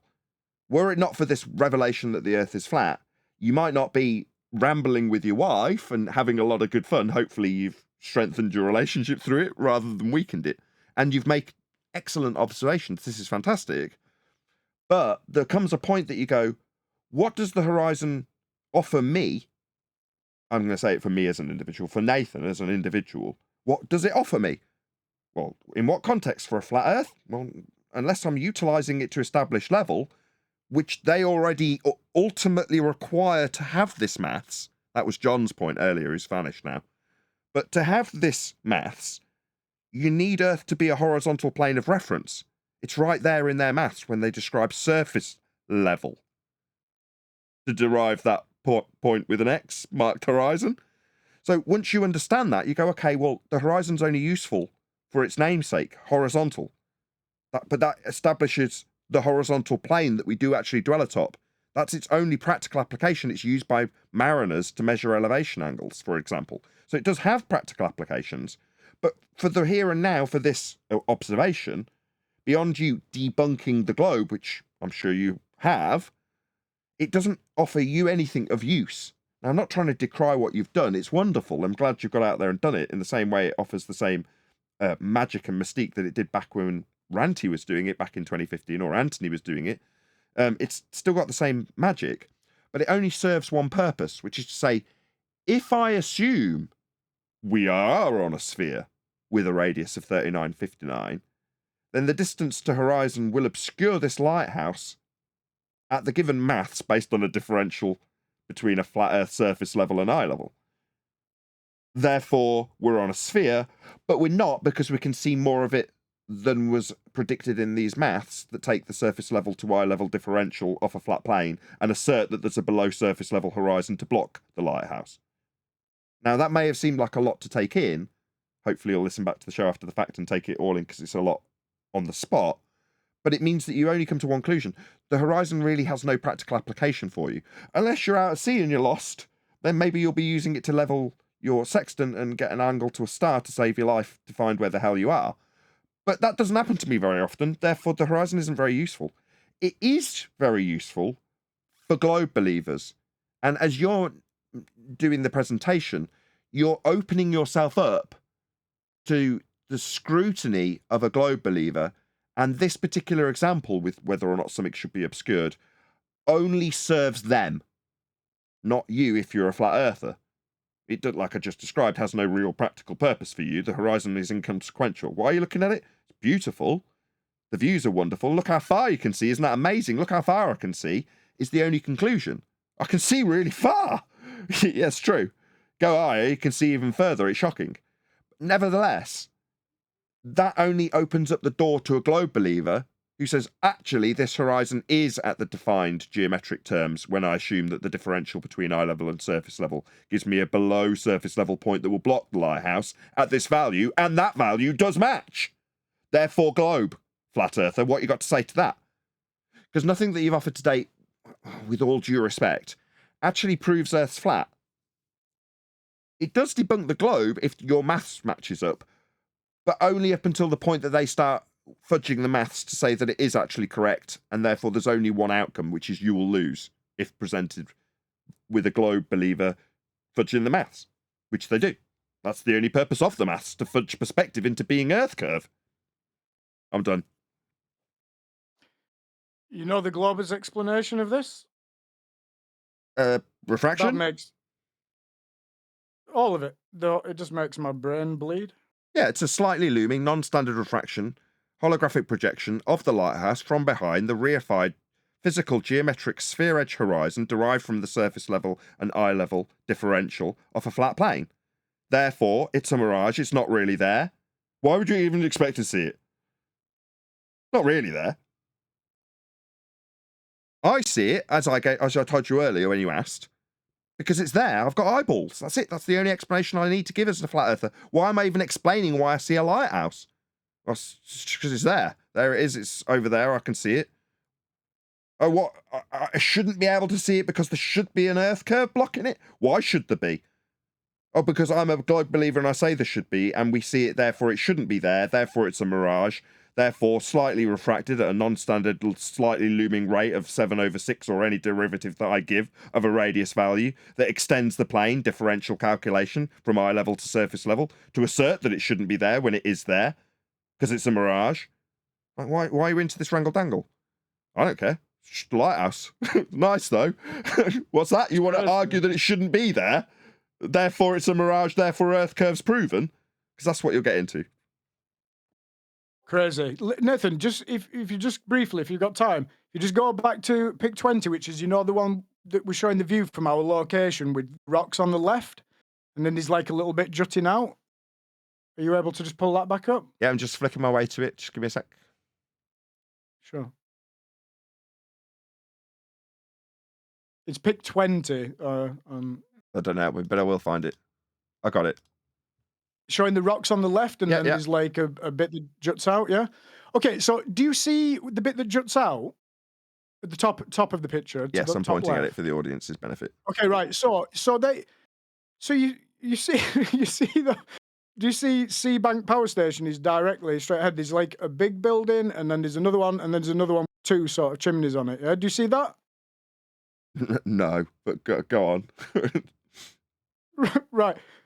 Where that bit juts out, do you see that the tide's gone out? There's no water. You know, if you remove water out of the equation, would you be Sure. interested in, I don't know, say next week to see what that looks like there?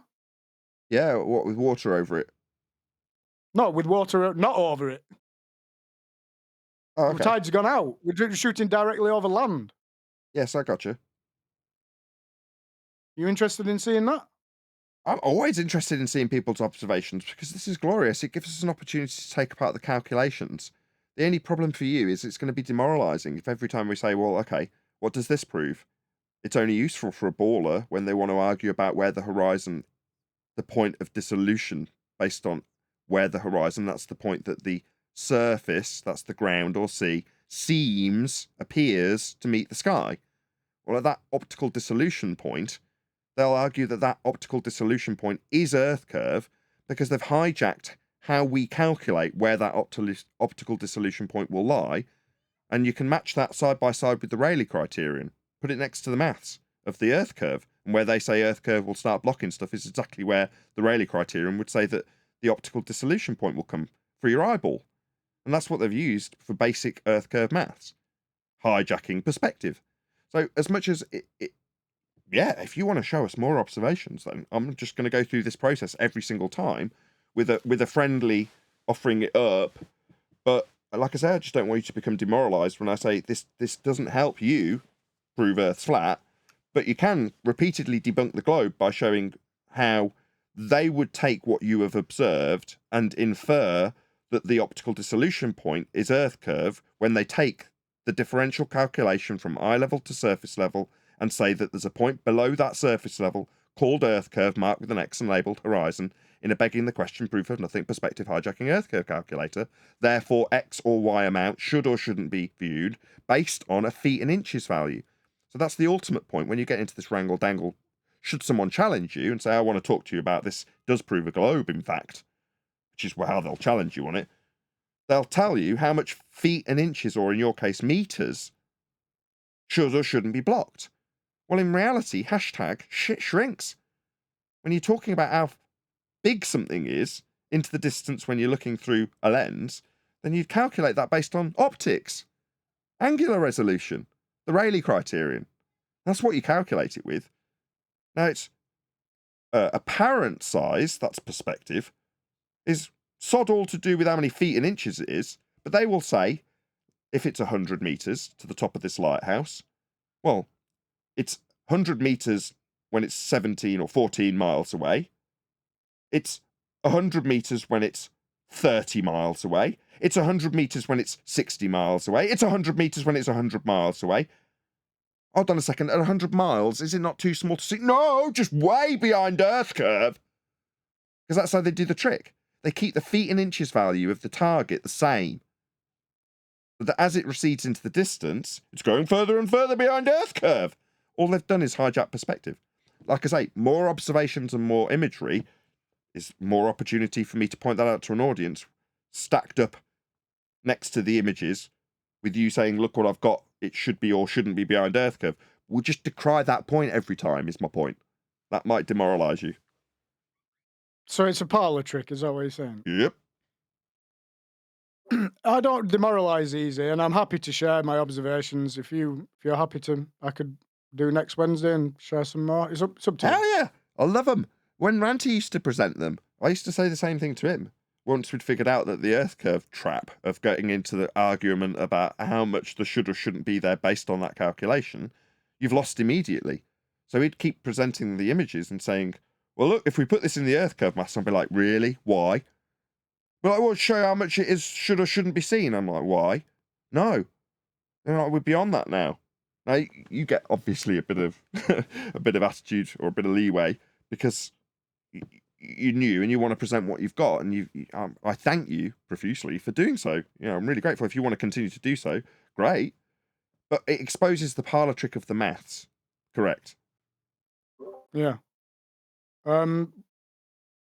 Next Wednesday, Reflection, if it's good for you. Yeah, I'm happy. You don't have to even book a time. This is an open door forum. If anybody wanted to come in while you were making that presentation, although I'd have shut them down in the middle of the presentation, eventually they'd get their opportunity to critique you on whatever standard that they feel is worthy. So there's no necessary schedule that you have to say, oh, on a Wednesday at this time I'll come in. Just come in. And as long as I can put the pictures up as I have today, thanks to my mods. Thank you, by the way, all the people behind the scenes making sure the smooth show runs. No pun intended. Yeah, bring it when you got it, and I'll stick it up if it's worthy. Now that you've been so polite and asked for a particular time slot, 100 people watching almost. So you've obviously, enthused the audience, because it's been a struggle to get to that number for the last week and a half since I've been back after technical issues. But you'd immediately get a pass. In other words, we go, oh yeah, this guy's vetted now. We know he's going to have something worthy of sticking up on screen. So you don't have to ask in advance. You are very polite though, so I appreciate it. But No yeah, problem. Next Wednesday works for me, and yeah, I think I'll just kind of leave it at there. I think you have PC problems. Oh hell yeah! I'm hopefully at the end of them. I thought I'd actually fixed almost every little minor problem that I was having yesterday evening and celebrated. And then I came in and stupid internet, which isn't the computer, it's the router, started playing up. So it's like, when will it end?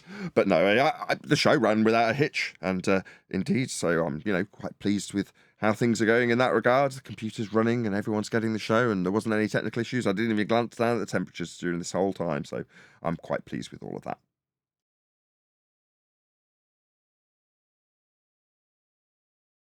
Oh, John's gone now. So we can't have an extended discussion on the varying impedance efficiency of semiconductors. Oh well.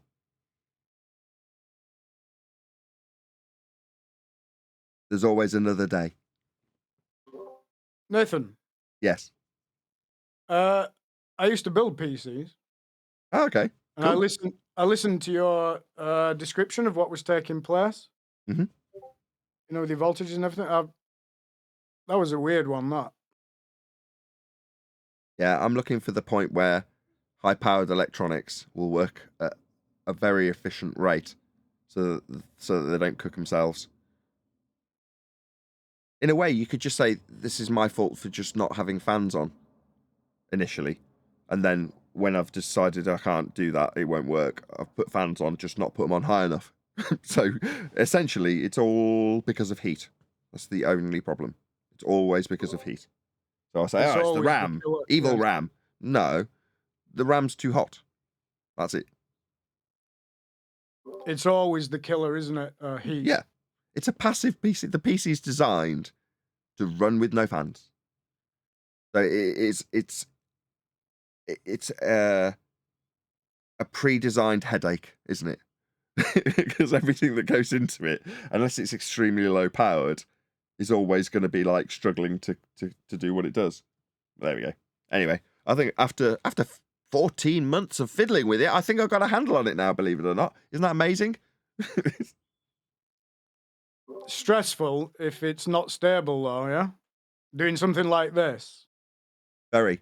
Exactly. If it's unstable, you just, that something's going to cause it to collapse. And I've learned something new today that's been incredibly helpful, which is to say that based on how much power you're giving something, or more specifically, how much voltage you're giving it, may directly affect how efficient it is. So at lower voltages for my GPU, for example, it's quite efficient. But at high voltages, it's also quite efficient. But in between, it isn't. And that's where I want it to be, because it's lower power consumption in that middle bit. But if you go really low, obviously you get a huge drop in performance. Very, very efficient, but just not performing very well. Or at the top end of the curve, very efficient, very powerful, but very, very hot. So I want to, I don't want it to be quite as hot, but I still want it to perform reasonably, which is in the middle ground where it's just not very efficient. So you're like, oh, bummer. What GPU is it? 4070. exceptionally efficient. I want it to be much more efficient than it is already. Considered an exceptionally efficient GPU, I want it more so. More efficient than my 3090 then. Hell yeah. Yours can suck down about 600 watts. I know, yeah. Mine, I'm like, I can't let it go over 180. It'll cook the machine. I need it to do 165. Come on, you can get there. He's he's a power hog, mine. I've fallen out with it, especially with these electricity prices these days. Yeah, the 30 series was a monster. It powered through it. It's a bit like the current Intel chips. It just solved every problem by bunging as much power as possible into those chips. You think, yeah, fair play. It worked. They did reasonably well right at the end. You know these this observation that I just showed you. Yes. The when you look at because obviously I understood what you're saying is this proves there's no globe, but whether Earth is actually flat. So, but what's interesting, at least to me, what I find interesting, is this was the very first observation, and obviously it was a very sort of steep learning curve process. It was everything from that point on, was assessed, and then how can I make this better? What can be done to improve everything? And then finally resulting in now what I can achieve, which is 2,709 times magnification. Do you know when you went from the first picture of the Flatholm Lighthouse, which is 84 times magnification, and please do tell me if I'm boring you, from 84 times to the second one where you zoomed in, which was 169 times, yeah? Yep.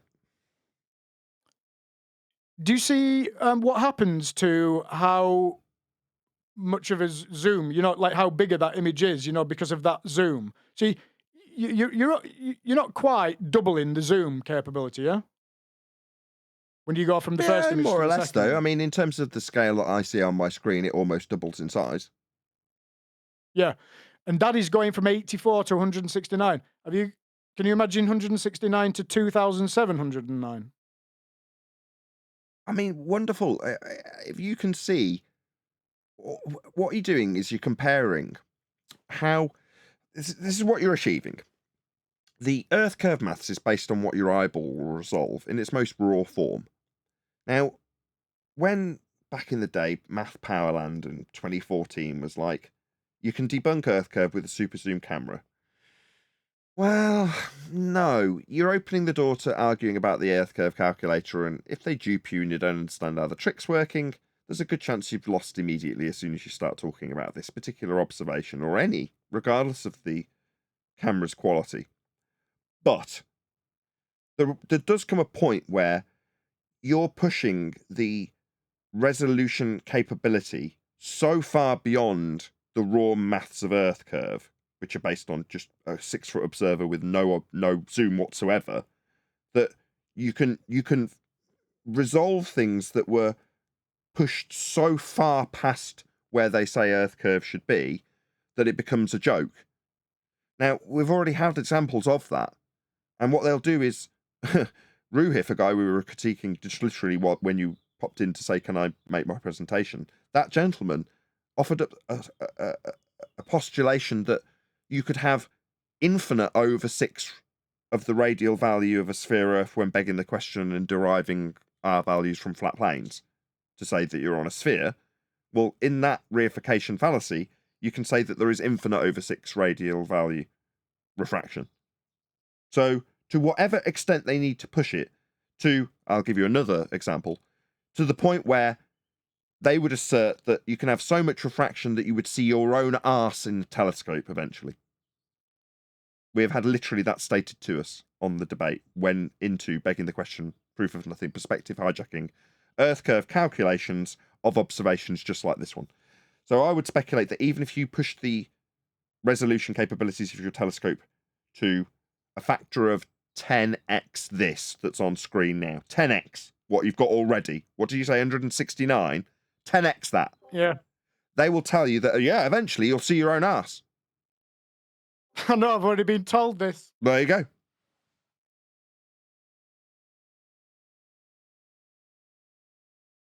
And to infer that you could see your own arse eventually requires the differential between eye level and surface level.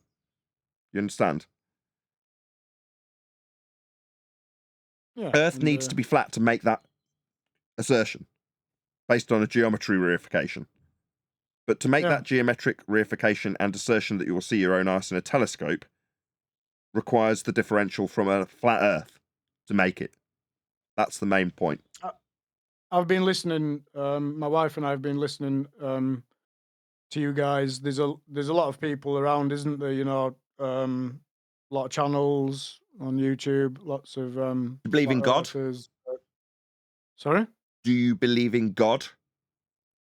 How can it possibly be not the case that a designer or a creator hasn't created this? Bloody good answer. If God is controlling the world, he works in very mysterious ways.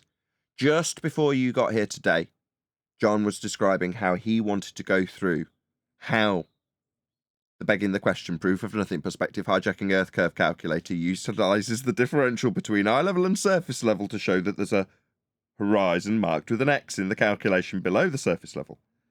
And how that when you raise an altitude, you're increasing your perspective view of the world. And that can be plotted onto a graph. He went through it so well today as a result of your observation that I can now summarize it in his absence. Isn't that wonderful? So thank you. Kudos. Yeah, I'll shut my mic down and let if anybody else wants to speak. Yeah. You mean I'm done? Thank you for having me. I'm done with my presentation. I'll take the pictures off screen. It was excellent. Thank you so much for sharing it. I'm really appreciative. I hope your actions encourage others to do similar things. Because it's great. You've got out there, right? Hopefully what I'm Good. Sorry.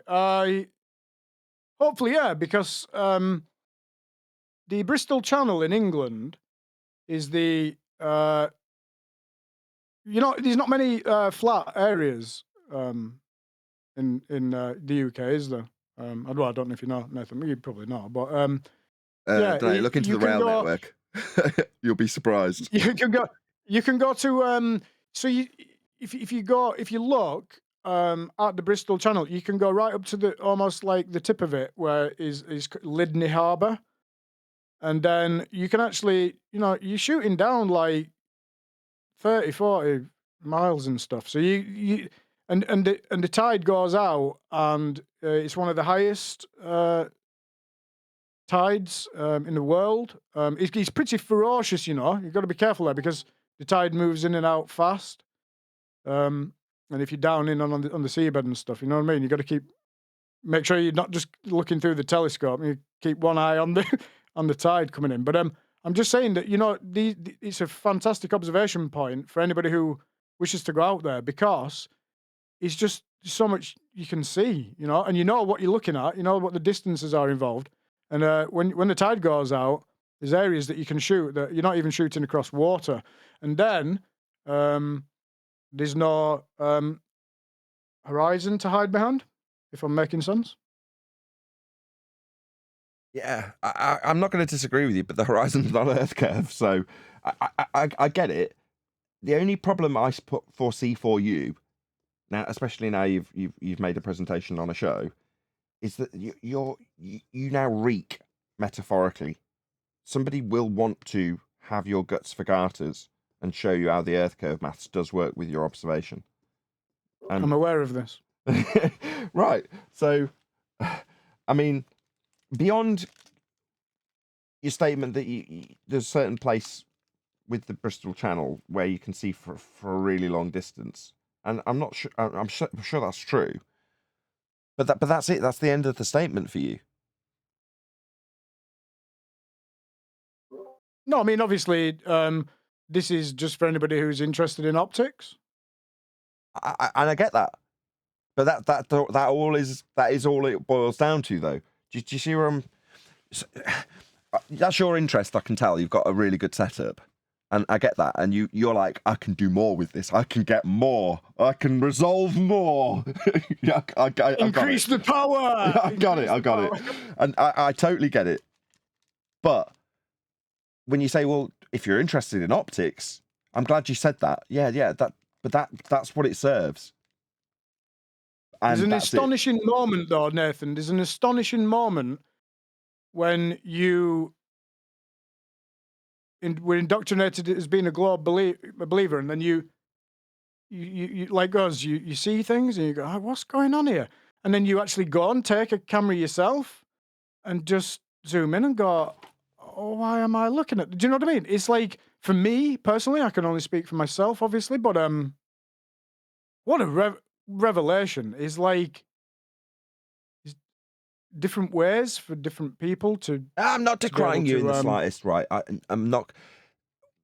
We are at the tip of the spear of the debate. I don't think you are. Maybe I'm coming over wrong. When we critique somebody because they say, well, we see too far, the too far statement is automatically assuming there should be an obstruction that we call the horizon, we see as the horizon, but that horizon isn't the horizon in their maths. That horizon marked with an X and labelled horizon is below surface level, and that surface level is what is being used to give you the differential to the eye level to assert that there's a below surface level horizon to block things. When you understand that, you suddenly realise that, well, the statement we see too far is still in the mindset of a ball believer, because you're already working on the premise there should be an obstruction in the way. It's like, yeah, but that obstruction is not the horizon. It doesn't even exist beyond the maths. So then your mindset changes in terms of, well, should I get out and see more horizons? If you're interested in optics, it just, without being rude, it won't help us that much beyond our opportunity to say, do you remember when they used to use these sorts of observations to put them in Muppet Vision and give them a feet and inches or meters value to tell us that the surface level has a horizon below it in the maths that's actually our horizon when they reify their globe. Now, I get that you've gone, hold on, in that mindset as a globe believer, which you were up until the point of revelation, as you've just described, you went, we'll only see this far because the sphere Earth horizon will get in the way. I'm a globe believer. Hang on a second, it isn't. Dun, dun, dun! You're like, oh my God, they lied. I can't believe this. What do I do? And now you're on the, I'm going to get a better camera, or I'm going to get a better telescope, or I'm going to resolve more. And more power to you, but just don't break the bank just yet. It would be my advice. Maybe spend more time with your wife, take her out to dinner and buy her a handbag. That would be my advice at this stage. Not that I'm suggesting you do any of those things. It's just off the cuff advice, given that she's climbed over barbed wire for you so far. What was the situation with Ranty? I'm kind of new to this a little bit, but I know little bits. I know I've seen things. I saw a video of him wearing a tinfoil hat. Okay, so that gives me a bit of a timeline for when you've joined this discussion. Okay, cool. So Ranty used to go around taking observations just like yours. I'm gonna. This isn't because I want to pee all over Ranty's legacy or anything, but straight off the cuff, this observation seems better in terms of its quality. Your equipment is better, so straight off the cuff, this is of a higher standard than Ranty used to produce, quite considerably so. Take that as a compliment if you like. Anyway, he would go out, crack of dawn, look at the turbines and tell us how far he could see and present them on an almost daily basis. He'd come in and go, here's what I've got today. I was out just before I went out and started working, and this is what I caught with my camera, and this is the height, and look, I'm showing you the reference. Here's my tape measure showing you how I am, or whatever he was doing that day. But when he started doing that, we were quite late into the discussion and on the road of figuring out how the Earth curve calculations actually worked. We hadn't yet realised that every time we debated them, we'd lost immediately as soon as we start. At the moment you open that book on Earth curve calculator, you've lost. That's just how it is. We didn't know that then, and Ranty was still presenting the evidence for us, and quite crucial in one respect. So the bit that Ranty was crucial on was he went and got a very specific observation that I asked for him, and this used to run on my background reel for every show. We were arguing about how far the wind turbines, given a feet and inches value that doesn't change with distance, were being obscured by Earth curve. But he went and got a 90-degree side-on picture of these exact same turbines, all lined up horizontally, not deviating whatsoever from left to right. So in other words, when you're looking at them with perspective, they're receding into the distance. But when he's looking at them from left to right in a panorama, they're all perfectly level. You know what I mean?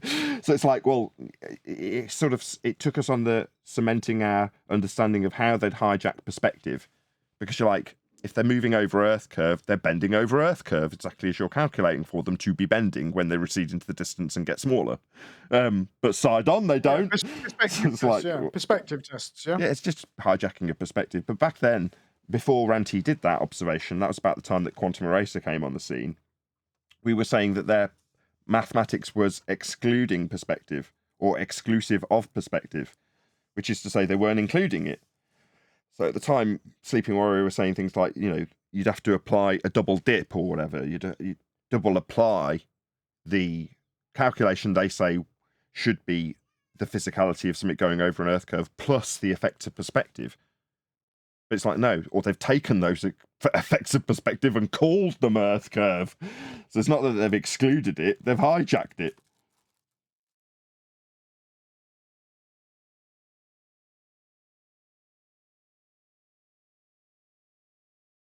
Yep. Good to reminisce. Yeah, sorry. You know the North Sea, which is all that Formby Beach area. I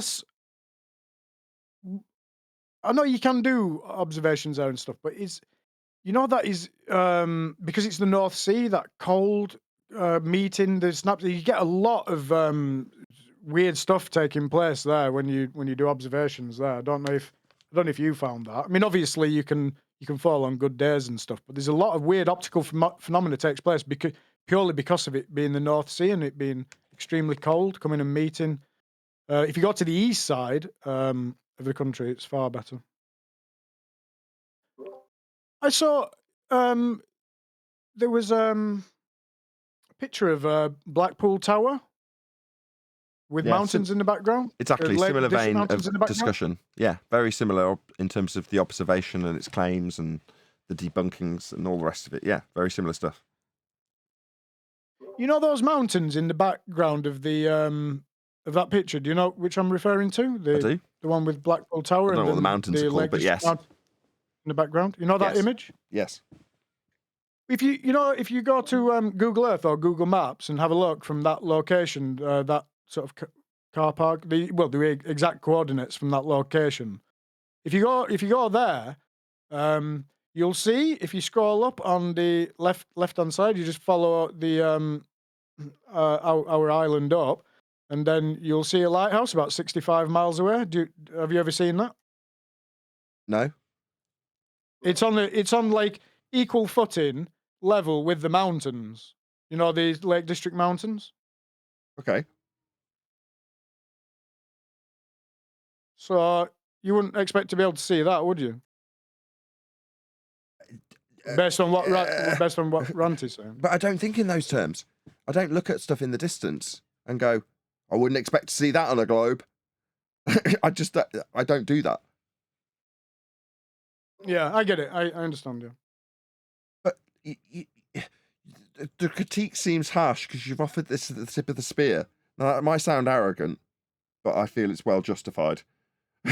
And if you've absorbed even 10% of what we've responded to you with in terms of what the calculator represents and how you come to how much should I see on a sphere, I'm seeing more, therefore too far. Let's go to the calculation of how much Earth curve there should be there. Yeah, then you've already lost, as far as I'm concerned. It's shedding the indoctrination, isn't it? Yeah, we had to go through it too, though, and that sounds so arrogant as well. We used to be there too. One day you'll be like... No, I'm not trying to do that. I'm just trying to say that, yeah, back in 2015, we did all these arguments, and in our ignorance, not knowing how you lose when you beg the question of a sphere Earth horizon below surface level, and you don't know that it's a differential calculation that's taken from a flat plane measurement. If you don't know any of that, you just How much should be there? Well, the Earth curve math said there should be 20 feet missing, and we can't see any of it. So, therefore, Earth's flat. Well, actually, no, because that day there was refraction. Was there? Yes, there was. It's always their standard. So let's see how much we're going to bend the curve of the Earth and unstretch the perspective view differential calculation by way of a standard 7/6R or any derivative that we may want to use to show you how it definitely actually proves a globe with your lighthouse. Didn't you realise? Well, now we've helped you. So therefore, Earth's a sphere. If you think you can go through life without making any mistakes, I wish You haven't made a all the mistake. best. Good luck. You've no mistake been made. Far from it. Like I say, you've just come to the tip of the No, spear. I'm not. I'm just talking about. I mean, I'm just talking about generally. You know, you just mentioned that the mistakes you made when you were arguing that point back in 2015. I'm just saying. I'm just saying that if you think that you can go through life, anybody with because we're all flawed. We all have flaws. We all have strengths. We all have weaknesses. That's the way I see things. And you have to learn by your mistakes. But if people have trodden that path before, then it's better to understand. Yeah, I totally get it. I understand how people can position see is, things that way. I see it differently. I think I am perfect. Therefore, I was tricked. And there are bastards out there must pay. And that's how I see it. I mean, we have different views on these things. Disagreed. I don't really. It's not like that. But I'm just saying, the path was trodden, and they're not mistakes. They're traps that are laid for you. So we have a discussion quite frequently about the feast of nonsense. This is part of that, unfortunately. Yeah, agreed. I'll just mute, and then if anybody else wants to say anything, I don't know if anybody is interested in asking me any questions or you questions, Nathan. I'm not sure. But I'm happy to just You're around now and certainly let other people speak anyway. So yeah, indeed, you're around to chat if anybody wants to ask anything, which is ideal. I'm not sure if they do. It might be the end of the show. If not, who knows? I might stress test my computer with a video game. We'll see how it goes. Arwen's probably buggered off for lunch. Righteous Forces in the midst of doing administrative stuff. I've heard nobody else. Oh, are you? Oh, sorry, your monitor didn't work. Yes, I did test it before it went. No, I'm sorry, it didn't arrive in a working condition. It'd obviously been bashed on the way. That's very irritating. Oh yeah, the monitor. Yeah. Oh well. Yeah, but it did work. I like that's why I was so keen for you to test it when it first arrived. I'm like, look, it's a monitor. If it's getting chucked in the back of a van, yeah, it might not smash the screen, but it's got delicate electronics in it. So yeah, does it work? You didn't test. Now you found out it don't work. It hasn't survived the trip. It wasn't brand new, so it's obviously to a certain degree aged. It's just a shame I spent the money posting it and paying all the taxes on it. But oh well, that's life, innit? It was worth the risk for 50 quid.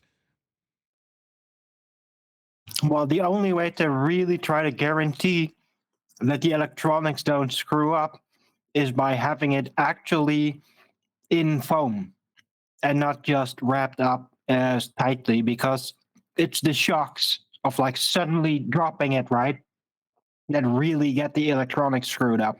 And that's probably what happened. Even with because that, I mean, wrap it up very well against moist, but not for the shock absorption. I mean, it was boxed. They had cardboard around it, then bubble wrap around it, then it was in another box. I mean, even then, I used to work in an electronics shop and flog TVs and monitors, and they come with custom foam and then a box. They still get knackered if they get chucked around. Exactly. So it's one of them. There is a certain extent that I wanted to pack it to get it to a certain size, and then it's like, I'll risk it. If it doesn't arrive intact, I could have spent another $20 on packaging it, and it's still not get there intact because it's had a major drop. So even if it was if it was double boxed again, it may not have arrived intact even then. So it's just like you reach a point and go, this is good packaging. It should survive if it's not chucked around. And if it does get chucked around, that's like, it's been chucked around. But, oh well. Sorry, I couldn't solve your problem. I tried. It happened really quickly, right? So it didn't take long. Well, I paid top dollar for postage and did it immediately as soon as I knew you had a problem and I had a solution for it. So as soon as I heard, I went and dug it out, packaged it, paid the taxes, and got it in the post that day. Right, and I really do appreciate that. But luckily my current monitor is still working. but it is getting some like contact glitches. Like the cable gets it gets a bit scratchy on the screen sometimes, Mhm. but it's really because of like connection issues. Like the electronics themselves are functioning fine. Beside that, Do a little GoFundMe. I've done it for RAM. No reason why you shouldn't do it for a monitor. well, how about for food? That's the only problem with doing a The next 2 GoFundMe, days, Arwin. because that's Well, no, usually that's what good. I'm concerned about. Is like, am I going to be able to eat next in 2 days? Not like, oh, am I going to have a slightly better monitor? Maybe. No, I appreciate that. However, that is one of the slight stresses talking about ranty. This is very appropriate. So when you do your GoFundMe, if you did a GoFundMe for the sake of argument, there's always that temptation. I've been there when I've done other GoFundMes where you have to account for every penny, not just because you're not going to be squeaky clean and all the rest of things. It's just people will accuse you of not being if you don't account for every penny and show exactly how you spent what you've raised, right? But like we're scraping by. So often you're like, fuck, how are we going to make ends meet this week? But if you're running a campaign, it doesn't mean that suddenly you can dip into it to cover your expenses. Now, in the case of Ranty, he was raising money. Now, I can only speculate based on very good sources about what he was pissing the money away on. But he was spending the money on other stuff after raising campaign funds rather than buying stuff or buying it and then returning it more likely. I can only speculate. But the point is that there's always that temptation. There's a pot of money. Well, I've actually got this other thing that's more justified, in your case, hunger, that I could spend this money on that I've raised for this piece of electronics. You know what I mean? Well, it happened to me like, what is it, 3-4 years ago, when I wanted to replace my air filter, and I got in like half I needed for it, and then I didn't get the other half in it, and then I realized like, yeah, I got bills actually, so then I didn't spend it, but I did tell everybody that the next day though. It's bad, but yes, that's what I'm talking about. Anyway, Did the Because I'm not community gonna not sit on like a bring giant chunk him of into money for a account? long Oh, time. sorry. sorry, Arwin. Go ahead, tinfoil hat man. Go ahead. Did the community not hold Ranty to account for? Like you just said that you were. They want to know exactly what you spent it on, what's going on, how down to the last penny. How was he not held to account for if he was spending it on different things? I don't think so. But we would, but Nessie ate his drone. Nessie ate his drone. Okay. Maybe Nessie did eat his drone. Who knows? Some people are just I've not spotted Loch Ness yet. no. Some people Well, are he just like did that. with his drone, but then the drone got eaten, and then he lost the footage, obviously. Yeah. Yeah, some Sounds people are about right. just. I can't think of the right word. I was going to say dirty, then I was like, that's a bit too strong. Cheap, that's a bit too weak. Deceitful, bit too strong again.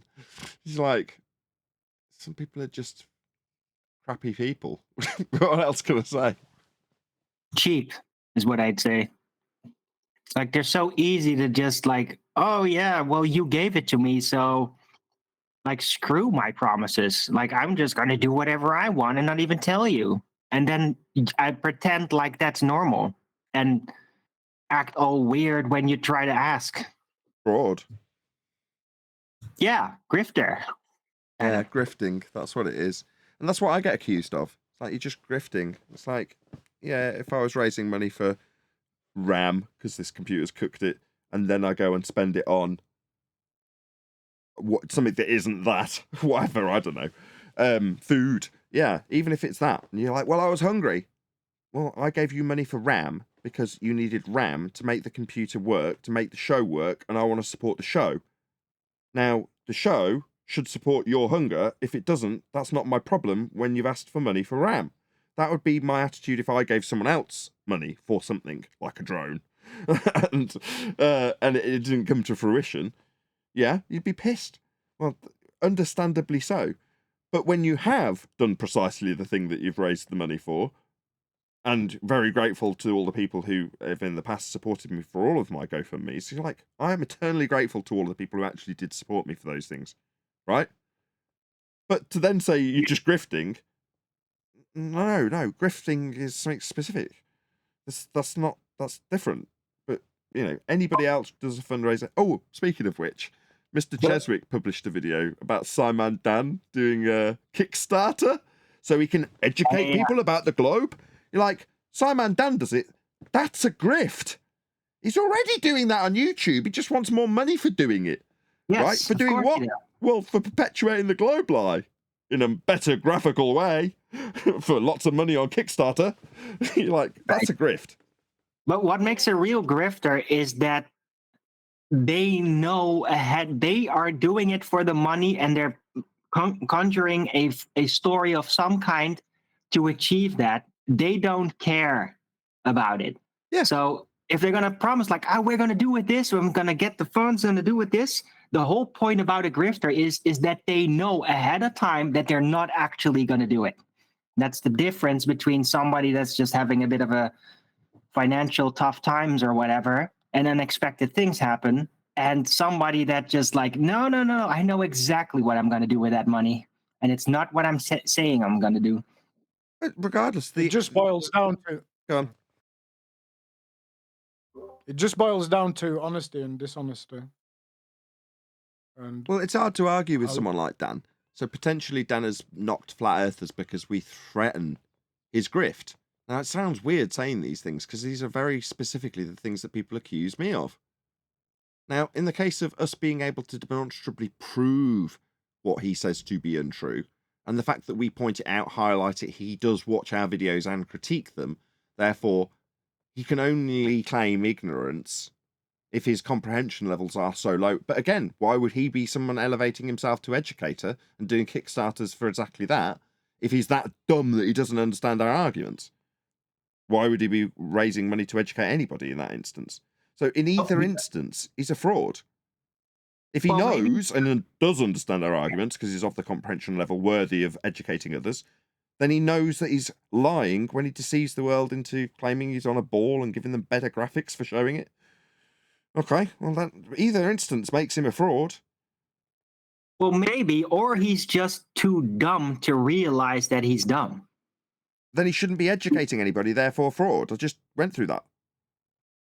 Educating, well, you could think of it as educating, but who's actually going to be educated by it, People thicker People than that him. actually seek education will figure out very quickly that he's just doling nonsense. It's just kind of poor rumors, globe rumor stuff, and just things that are basically disproven. And if you really want to get educated, you will figure that out about it. So, I mean, it's not really a grift like that. Simon Dan personifies how the deceit of the globe can be profitable. We threaten that. That's why we get claimed to be grifting and lying and being deceitful and all the things that we get trolled about. None of which are true. Quite the contrary, quite the reverse. It's all projection. We threaten the grift that Simon Dan is undertaking. That's why we get projected all over. Right, but that was, of course, it's all projection. The projection's the only thing they got because that way they can criticize something without addressing that everything, the only thing that is there to be criticized is everything that they believe in. So that's how you and your reference frames are ruined. Like, he should know that that's projection, but he can't. He can't allow it to sink in that he's actually projecting about that. Is ridiculous. It's like animal level and cognition. Inversion, Owen. One more time. Projection and inversion. That's what I see. Yeah. Well, that is projection. That's the whole art of projection, is that it is an inversion, the whole thing.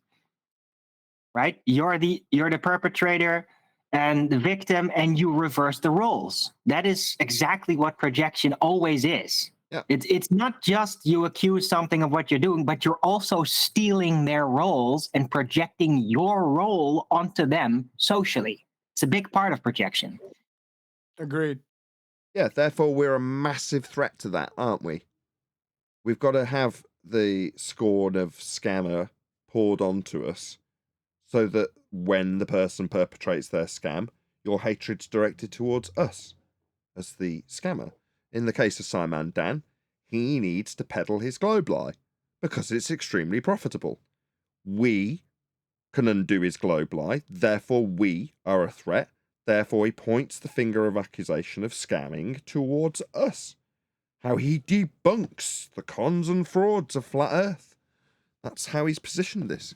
Why? So he can be more profitable in his grift of the globe. It is that simple.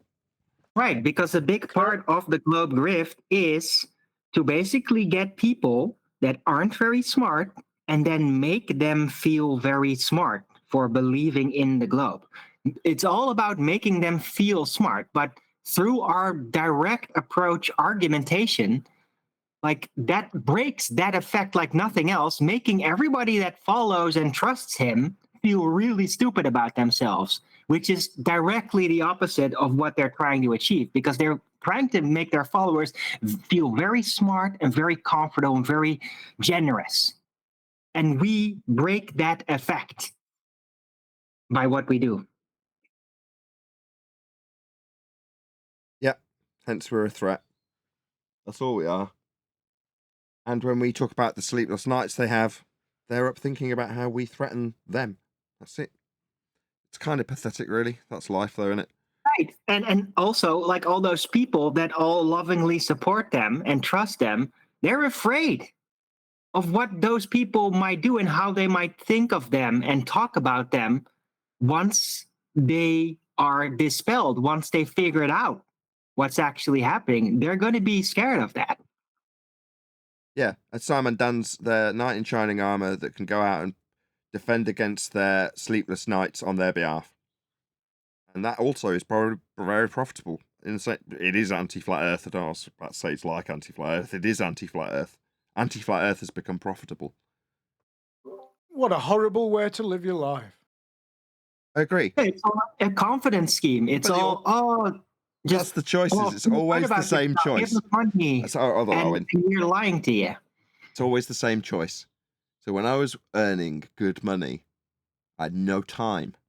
So you go, well, what's the alternative? Well, find a way to functionally work so that you've got more time, but you'll have to accept that you're more poor. In this instance, it's the happiness scale. We quantify this with sleepless nights when we talk about our opponents, right? So when I was having a little jab at Ruhif, I'm talking about the level of pain relief he endures, or receives, sorry, when he's getting one over on a newbie flat earther. If I can picture you being that guy, by the way, Tinfoil Hatter, sat over the table from someone like Ruhif with him asking you about the calculations and asking you to show your maths for a globe. I just said that's a lighthouse. That's the answer, isn't it? It's a lighthouse. Yeah. It's there. I see it. That's the end of the explanation. But my point is that I'm Walk nearly away, there. walk I've away, got a walk point to away from make. the debate. My What bad. more is there to My say? bad. Nearly there. So you're trading off. In this case, right, we're comparing it directly, contrasting it directly with Simon Dan. So we're saying, well, what's the trade-off? Well, very high in terms of sleepless nights because you're concerned with people like us exposing your fraud, which is what it all boils down to, versus high level of profitability on the upside. Well, let's contrast that with what I personally and Arwin Usungri actually experience. Well, a high level of ease and sleepless nights and very little concern beyond the trolling. For some, not me. I'm hardened to that now. I'm sure Arwin is too. But very poor. Right, that's the decision, isn't it? I could sleep so badly that I now regularly just I'm too comfortable to get out of bed, and that's why I'm late for the show. That's how terrible I sleep. I mean, I love sleep. It's kind of a problem how well I sleep, because if I just let it go, I'm just like all daisy and dreamy all day, right? I experienced that a couple of times in the past. If I just let myself keep sleeping, I'd sleep like 10 to 12 hours a day. It's lovely. If that wouldn't destroy my life. Yes, thank you. But it would. That's why I don't do that. That's so nice that you can actually quantify your wonderful sleep patterns. My point being that the sleepless nights and high profit is contrasted with you can sleep like a baby. I'm never thinking about Ruhif, or in this case, if I was, by contrast, Ruhif, I'm never going to concern myself with how I must address Tinfoil Hat Man, who does not understand how the physical reified geometric sphere edge below surface level, as derived from surface level that's flat to eye level, in his And my brain observation, started actually to proves bleed. that the Earth's a sphere. He doesn't understand that yet, but I'm going to show him. I'm going to worry about this and lose sleep over it. I must contact him. In fact, I must dox his entire family.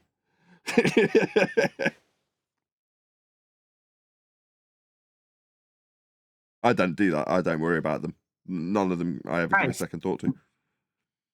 Yeah, but it's like, even if you would, like, what's the point? Because we're the underdog as flat earthers still. Powers that be, money powers, media powers are dominating the world with the globe imagery. So we are outnumbered. So why would we worry about anything out there, really?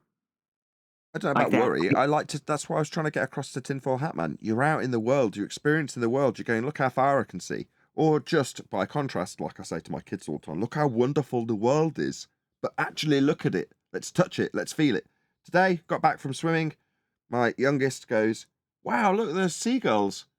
I'm like, well, a bit late in the year for seagulls. And they're all dancing around each other. Basically, they're having a little laugh because they weren't flying straight. They weren't going somewhere. They were just over us, having a laugh and yakking at each other.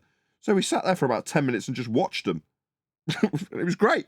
And afterwards, when they buggered off and all flew in a straight line in unison, I was like, wow, look how in unison they are. And they flew off into the distance. And me and her went inside, didn't say another word about it. But that is an example of something that happened today that I just took in and experienced. Now let's contrast that with Rufy's day. I must address this. He doesn't understand that horizon below the lighthouse proves it's a sphere. He doesn't understand. I've got to tell him. I've got to debate. I've got to dox his family. I've got to expose his wife. That's what I they got think 30 about. minutes Yeah, straight in. and you just want to say, hey, Rufy, just look outside. Look at the Can you see the seagulls. sky? Look at the Earth's birds. flat. Don't worry about it. As they recede into the distance, I can quantify how they do so with an angular resolution change. Sod all to do with Earth curve, but I don't really worry about such things. I just look at the beautiful seagulls. I got I 30 am minutes a giant into, I think about 30 minutes into that Ruhif debate. The other day. Oh, done Do you that, ever Owen. see that? Go ahead. Like thousands and thousands, like a giant carpet just moving overhead. Amazing sight. Go ahead, Tim, for Hat Man. I got about 30 minutes into that Ruhif thing, you know, that you've been dissecting, you know. Quinn, was it Nick Quinn and Ruhif? I couldn't watch anymore. We'll get through it. It had lots of useful education points in it. So, plus, nothing wrong with laughing at Ruhiv's pain. Let's be honest. I'm flitting between being extremely calm about all of this since the revelation occurred to me, and days where I'm furious about it. Furious with who? The perpetrators. That's you. Why? Hold on. That's you. You duped yourself into this. I was indoctrinated as a child, I believe. That's my understanding of it. You can look at it that way. You continued in an understanding that hadn't been verified in any way, shape, or form, based on your own ignorance and ease. I hadn't been given the tools to understand how to even understand that was a thing. Not true. Yeah, but you went with it and you thought it was okay. Determined. Right? I've raised this as a discussion point, so Arwen's going to rumpus every last attempt by me. Go ahead, Arwen. Hopefully you'll keep it going for 10 minutes. I'm sure you will. I'm sorry. I was really enthused because this is like about how the awakening and all that starts and before that. And I mean, you go with it. You don't know it, but you love it and you go with it. I loved the globe. I loved how easy it was for me to actually memorize the knowledge of like the planets and all of that. I just loved it. I loved the way it looked. I didn't care whether it was real or not at that point.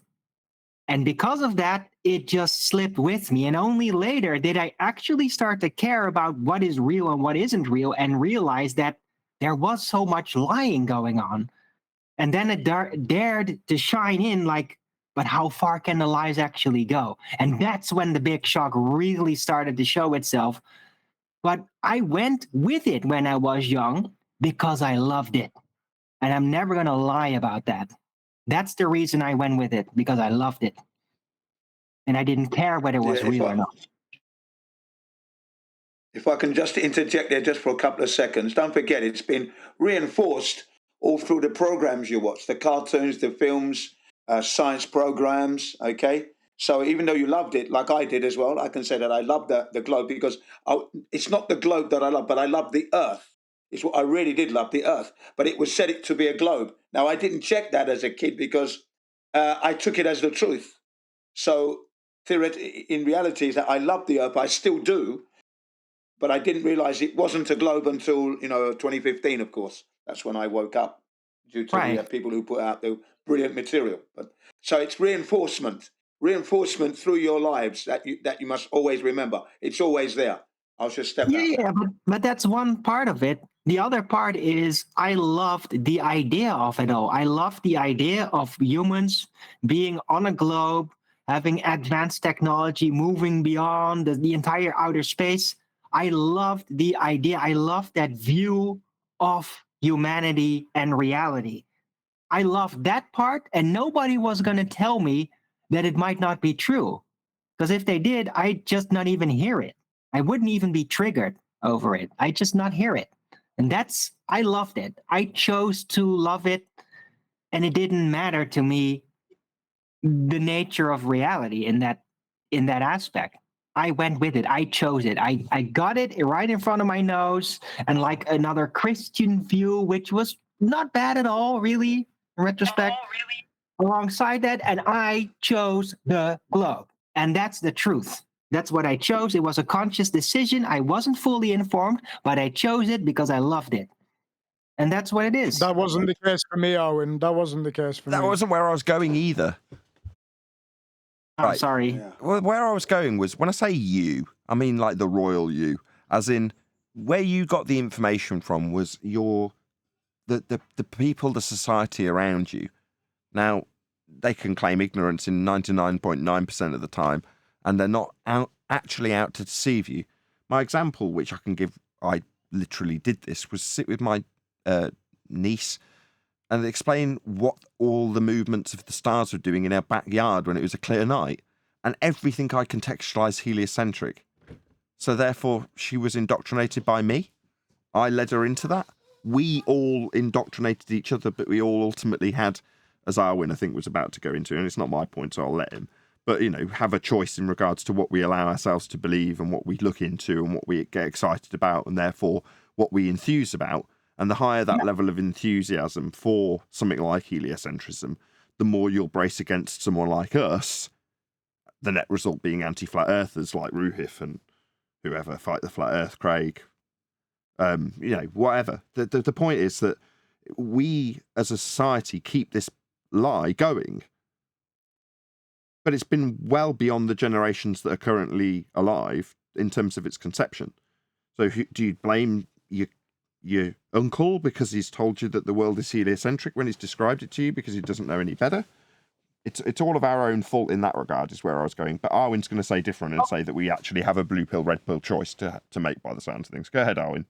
Well, it's basically, it's complicated, but the globe Earth is like Santa Claus at the North Pole with his elves and the flying reindeer, except people really started to believe in it, and then it became like enforced by government and all that, right? But it is basically an out of control Santa Claus myth that at first people would play along with for the fantastic ideas of it and all that. But they wouldn't take it serious. And then suddenly they enacted like, no, this is real. And you're going to be taught this in school now. They switched it around. That's what I believe. But it's all just a dream. It's just a dream that was given to us and then suddenly made into, oh, no, now it's real.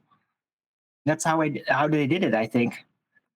Well, that's the Sorry to interject there, but that's the indoctrination, isn't it? It's you're taught it as a real thing, and you trust the education. In my case, I trusted that education for 46 years. I knocked off 7 years of my life because hadn't gone to school yet. But from the moment I went to school, 46 years of believing the globe because I trusted my education through my elementary school, secondary education, university, college education. I trusted the information I was given. I never checked it to confirm, not until, like I said, 2015. So you're carrying a belief which you don't realize in a sense, but you trust the education you're given to be the truth without checking because you're not alerted. You have no reason to distrust your education, no reason at all. You're going to school, the teachers are teaching it to you, you're seeing it through your life, as I said, through the news and the media, magazines, cartoons, films, everywhere you go, the globe is there, even on corporate signs. So it's established in your subconsciousness as a real thing, and then suddenly you get Yes. flat Earth videos coming in, and you think, now But that's silly, it's flat all, Earth. Don't be if I silly. may, Who's sorry, putting that up? it's I also would agree with that. enforced.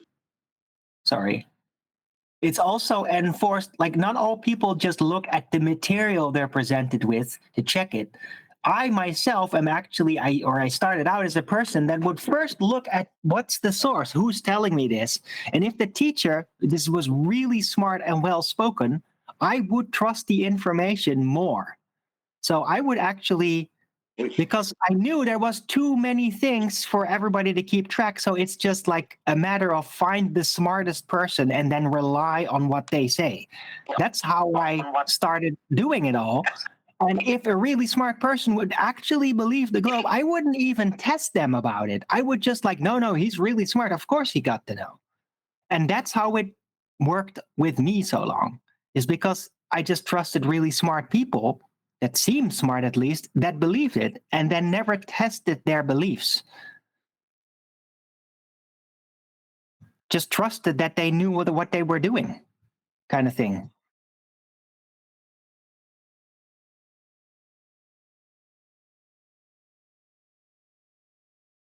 And much later in my 20s, I started to figure out like, no, even the smart people, they can sound really smart. They can be really informed and really creative about what they know.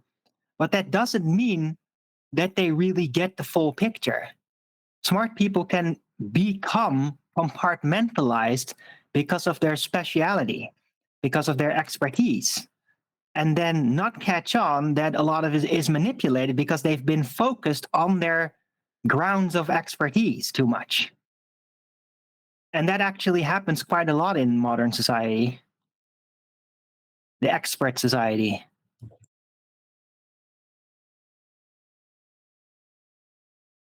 Okay. Jin, you still there?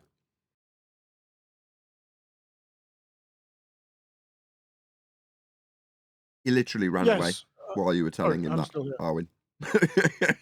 I'm just No, shocked sorry. staring at this miniature panel here. Like, where the hell is everybody? No, I knew that something was. I knew that I felt something was wrong at 8, 9, 10 years old. You know, that type of thing. But I agree that you trust this education, and that gentleman was right. You know, this is an indoctrination into a cult. This is a global cult, and if you start looking into what a cult is and understanding what that is, and that's why it's very difficult to get people out of cults.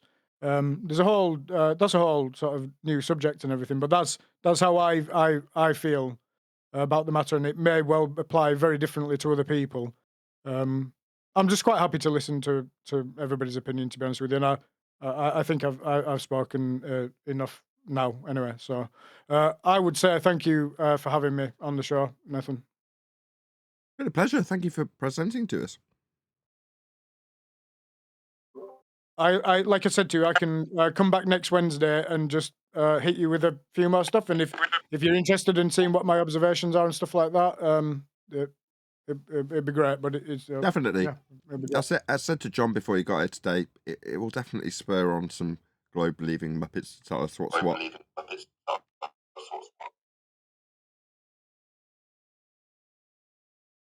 Thanks again. Thank you. Nice talking to you. You too. Yeah. Cheers. Thanks for coming in. Yeah, thank you. It was nice listening to other people, even though I spoke quite a bit. Thank you. Oh, that's okay. I was going to ask you, have you heard of the expression called outgassing? Have you got time to listen? Outgassing. Your medical I problems, don't. Jim. I've got to go. I could really do with going now at this stage. So Yeah, next thank time. you. Next time. Yeah, but sure. Thank you. Thank you very much for having me, and I will be I'll be back at some points, but definitely next Wednesday. So that's great. Thank you. Cool. Thanks Bye again. for now. Bye.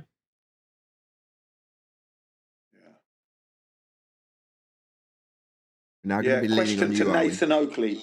Yes, Jin. Question to Nathan Oakley. Nathan Oakley there. That's Jin me. CBR. Hello. Yo. Yeah. Oh, sorry. Yeah. The question is: Have you heard of the phenomena known as outgassing Yes. or off-gassing, as the Americans call it? The Americans call it off-gassing. The British call it outgassing. Have you heard of this phenomena? Yeah. Yeah, you have. Yeah. Yes. Oh, brilliant. Okay. Yeah. Well, I mean, this is related to the vacuum, isn't it? Yeah. And how things, anything that's man-made, manufactured, begins to degrade and deteriorate in a vacuum, basically. Anything that went rubber seals, gaskets, mylar, what they said they went to space with, materials, metals. Yeah. Yeah. Okay, right, yeah. So I was just going to say, this is another reason why it wouldn't be possible for NASA to go to space, to the moon, because the materials would have degraded very, very soon as well. For example, the film the vacuum of space ruins the emulsion. So they wouldn't have been able to get perfect pictures because the vacuum of space, if it's there, and they went there, would have destroyed the film completely. Well, you one step into a complication that's not required. But yes, you are correct. But what you're describing is how an entropic effect. Outgassing would be described by way of dispersion and entropy. That's what you're describing. That's what outgassing is. Okay. Well, that effect is absolutely spot on. Yeah. Well, that effect is the second law of thermodynamics, which is to say that gas fills space. So therefore, space would have the gas that we're breathing fill it. We off gas into space. So it's not that this stuff that they say is out in space wouldn't work. The emulsion would off gas. It's like, no, the Earth would off gas. We're dead. Well, that principle you're using is better. I'm nearly there. That principle you're using is better applied to just the gases we're breathing in general, which is to say the gas would fill the space if space was real. The gas Nathan, we're breathing. Yeah, absolutely. Yeah, absolutely. It's just interesting to see the experiments that have been done in vacuum chambers here on Earth and to see the actual film itself of gas. And then they load it into a camera, and then the pictures that were taken were just awful, you know. Talking about not exactly what. Yeah, go ahead. I'm sorry, I'm being interruptive. But talking about like gas expanding in outer space and all that, have you checked out that NASA's giant balls video yet? Because it's all about that, Nathan. I was all about the giant balls, but then unfortunately I had an internet issue and I had to resolve that yesterday evening, so I haven't watched really anything for quite some time. Right, but if you want to like make the show move in that direction, conversation-wise, that would be a great video to review, and it's very short. Indeedy.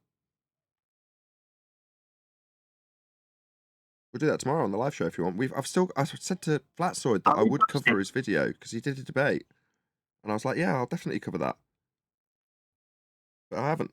So what I want to do is, because I committed to Flatsoid before you told me about that NASA video 3 or 4 days ago, I'll do Flatsoid's debate first, if that's cool by you, Arwin, and then we'll cover that. How about that? Sure, it's your show.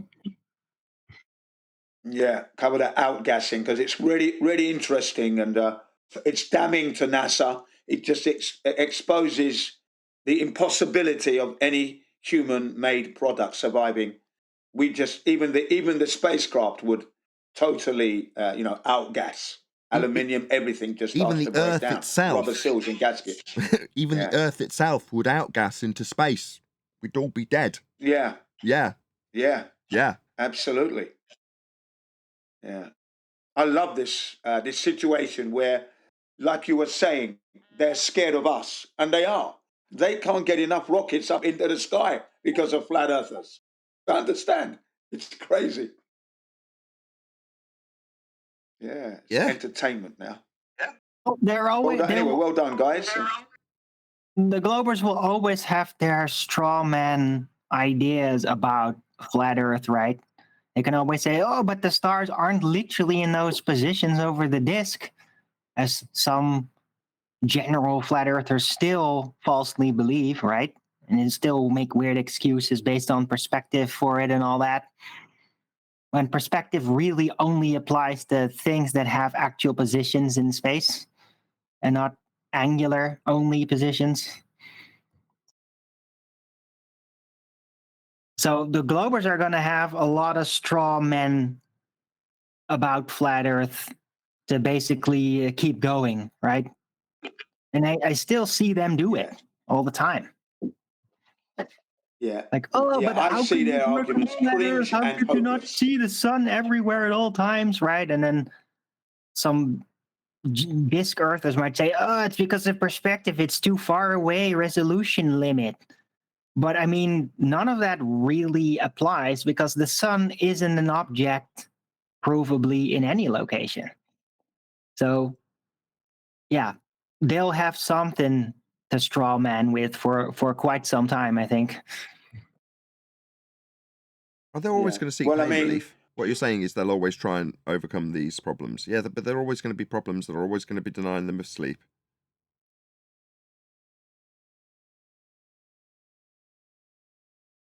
yeah, take the national phenomena of the natural phenomena known as the hotspot, okay, which is they're using photography as well, okay, and you say to them, well, look, if the sun is casting a hotspot on the land, the sun cannot be 93 million miles away.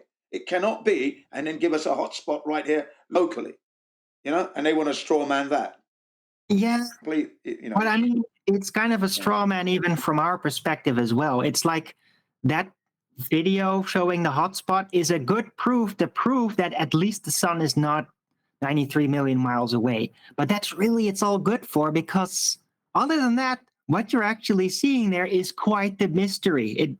Because when you're down to earth, it never looks like that. You don't have a giant round spot where like everything is all lit up in the clouds like that, and around it not so much. Like what you saw in that video, you don't see at ground level. It doesn't look like that, I bet you. Because yeah, but it is very surreal. It reveals like, yeah, definitely not 93 million miles away, right? But that's really all we can get out of that. I've got a shot that I took here in Japan back in February of 2011. It was about 7 or 8 o'clock in the 7 or 8 o'clock in the morning. It was raining, but I was above the clouds, I was climbing, going up to the summit. Okay, and this shot, when I took this shot, I wasn't a flat earther, wasn't So obviously, I'm in love with the earth. Like I said, it was a beautiful view. I will post it. The sun is casting a hot spot there. You'll look at this shot and you won't believe it. Taken by an iPhone 4. Okay, so 2011 iPhone 4 shot. Fantastic. I'll get the picture for you in just a sec. Have a look at At it. ground level, I take it? On the ground? You didn't send it up a balloon? No. I was mountain bike trekking up on this mountain called Mount Ohira in Japan here, and I was above the clouds, and I stopped to take a beautiful picture. It was great the scene that I had. I thought I better capture it quickly, so I used my iPhone 4 to capture it, and it was fantastic. I'll show you Yes. what I took. 1 second. Yes. Sounds great. Where are you going to share it? I'm going to put it in the main chat if that's okay. Let me just In locate Discord? it first. You mean in Discord? Yes, in Discord, in the main chat, I'm going to post it. I haven't done it yet. I'm going to do it in a second. Hang on. All right, because then I can repost it. Oh wait, I think a B with a buzz is already on it. He's already standing by to do it.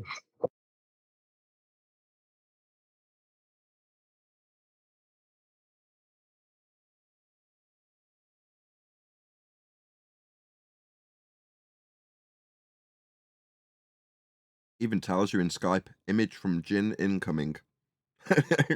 Someone's giving it a little fire. Arwin, yeah.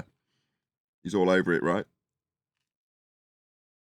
Yeah, he's already there. I was going to do it, but he's already there, standing by. Awesome guy. Hopefully Jin will give us more filler while we're waiting.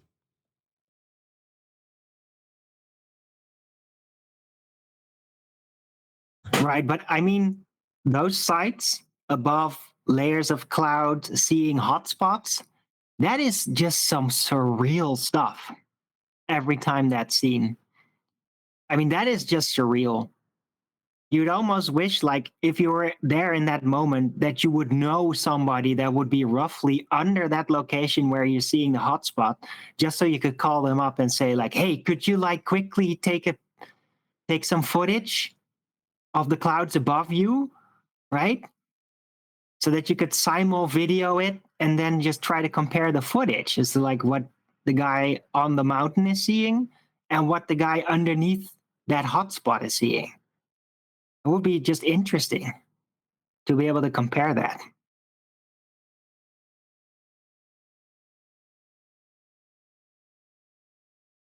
Am I right? Of course you are. Right, I'm going to bring up the image.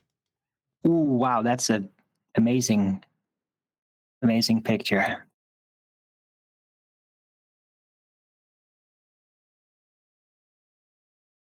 Very nice. Very bright. Is he bugged off again? Looks like it. Well, thank you for sharing that, Jin, if you can hear us.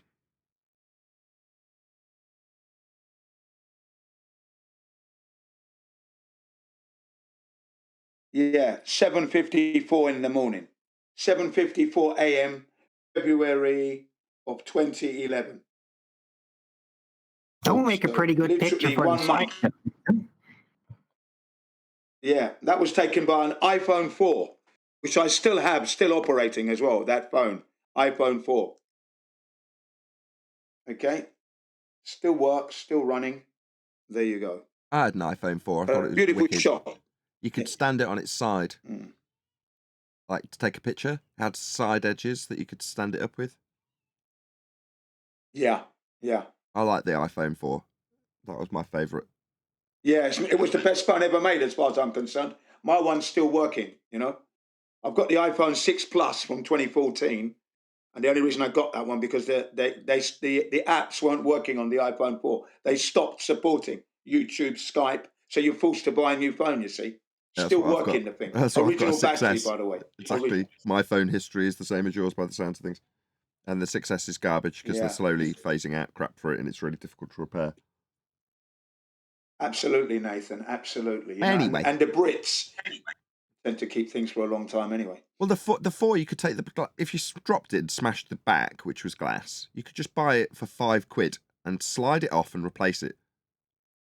Same with the fixing the screen or changing the battery. You could actually just pop the screen out with a couple of tools and then change the battery relatively easily. And the screens themselves were relatively cheap to replace. Now, the screen outweighs the cost of any repair. Yeah, that's what because they want you to buy a new phone, obviously. But my phone has always had a case on it. So when I got the phone, days new case on the thing. So if it drops, no problem. I got the case in Hawaii, so I was lucky there. But yeah, I'm still running the original battery from 2009, still, and we're now in 2023. The original battery is still working, still charging. What? Okay. Wow. Isn't that amazing? That's amazing. Yeah. So I like the phone. Still, I'm charging it up as we speak. It's charging right And you now. don't, and you don't have to charge it twice a day? No, I charge it up, and then 3 days later, I'm charging up again. Oh, that's pretty Yeah, good. what yeah. What you see with the phone, I use it to listen to like the news and that, on a walk or if I'm jogging and that, and I listen to music, that kind of stuff. I keep Yeah, using it. I don't want to just relegate it to the getting drawer. sound out of it. Just getting sound out of a phone or a computer like requires very little power. It's really video that eats power. That's right. That's right. Yeah, exactly. So I use it on that mode, and it's still working beautifully. It's clean as a whistle. Looks brand new because it's always been in the case. And that's the second case I've had to buy in all those years I bought. So it's on its second case now. The first one lasted about 4 or 5 years, and then the rubber degrades. That's that outgassing that we have here on Earth on a very slow process because we don't live in a vacuum, right? So eventually the rubber dries out and it starts to crack and crumble. So I ordered a new one from Amazon about 4 years ago now. Yeah. Yeah, rubber does become brittle over time. Yeah, it does. It does, yeah. But it becomes brittle even quicker in a vacuum of space if we could go there, though. That's the thing. That's the thing that NASA has to explain. Yeah, How not did they only overcome that? but rubber is also temperature sensitive. If you freeze rubber, it'll like break into dust potentially. It's really sensitive to freezing. Yeah, exactly that. This is why, like, when you do your engine oil changes, ladies and gentlemen, and you get the oil filter, you always get a new O-ring to put on, and you smear a little bit of oil on the O-ring itself so it can actually seal against the surface when the O-ring is screwed into its final position, you see. And you have to replace that because the temperature variation and that will make that rubber not seal as well after on your next oil change, you see. Right. And on that fantastic mechanical advice note, I'm going to say a huge, massive, enormous thank you to both Discord and Cheapest Panels for making today's after show possible. And of course, a massive thank you to all of you in either Nathan Oakley 1980 or Nathan Oakley premiering streams, hopefully smashing the super chat, liking, commenting, sharing, subscribing, joining as a Nathan Oakley 1980 channel member, and all that good stuff. I've been Nathan Oakley, and I will see you all in the next video.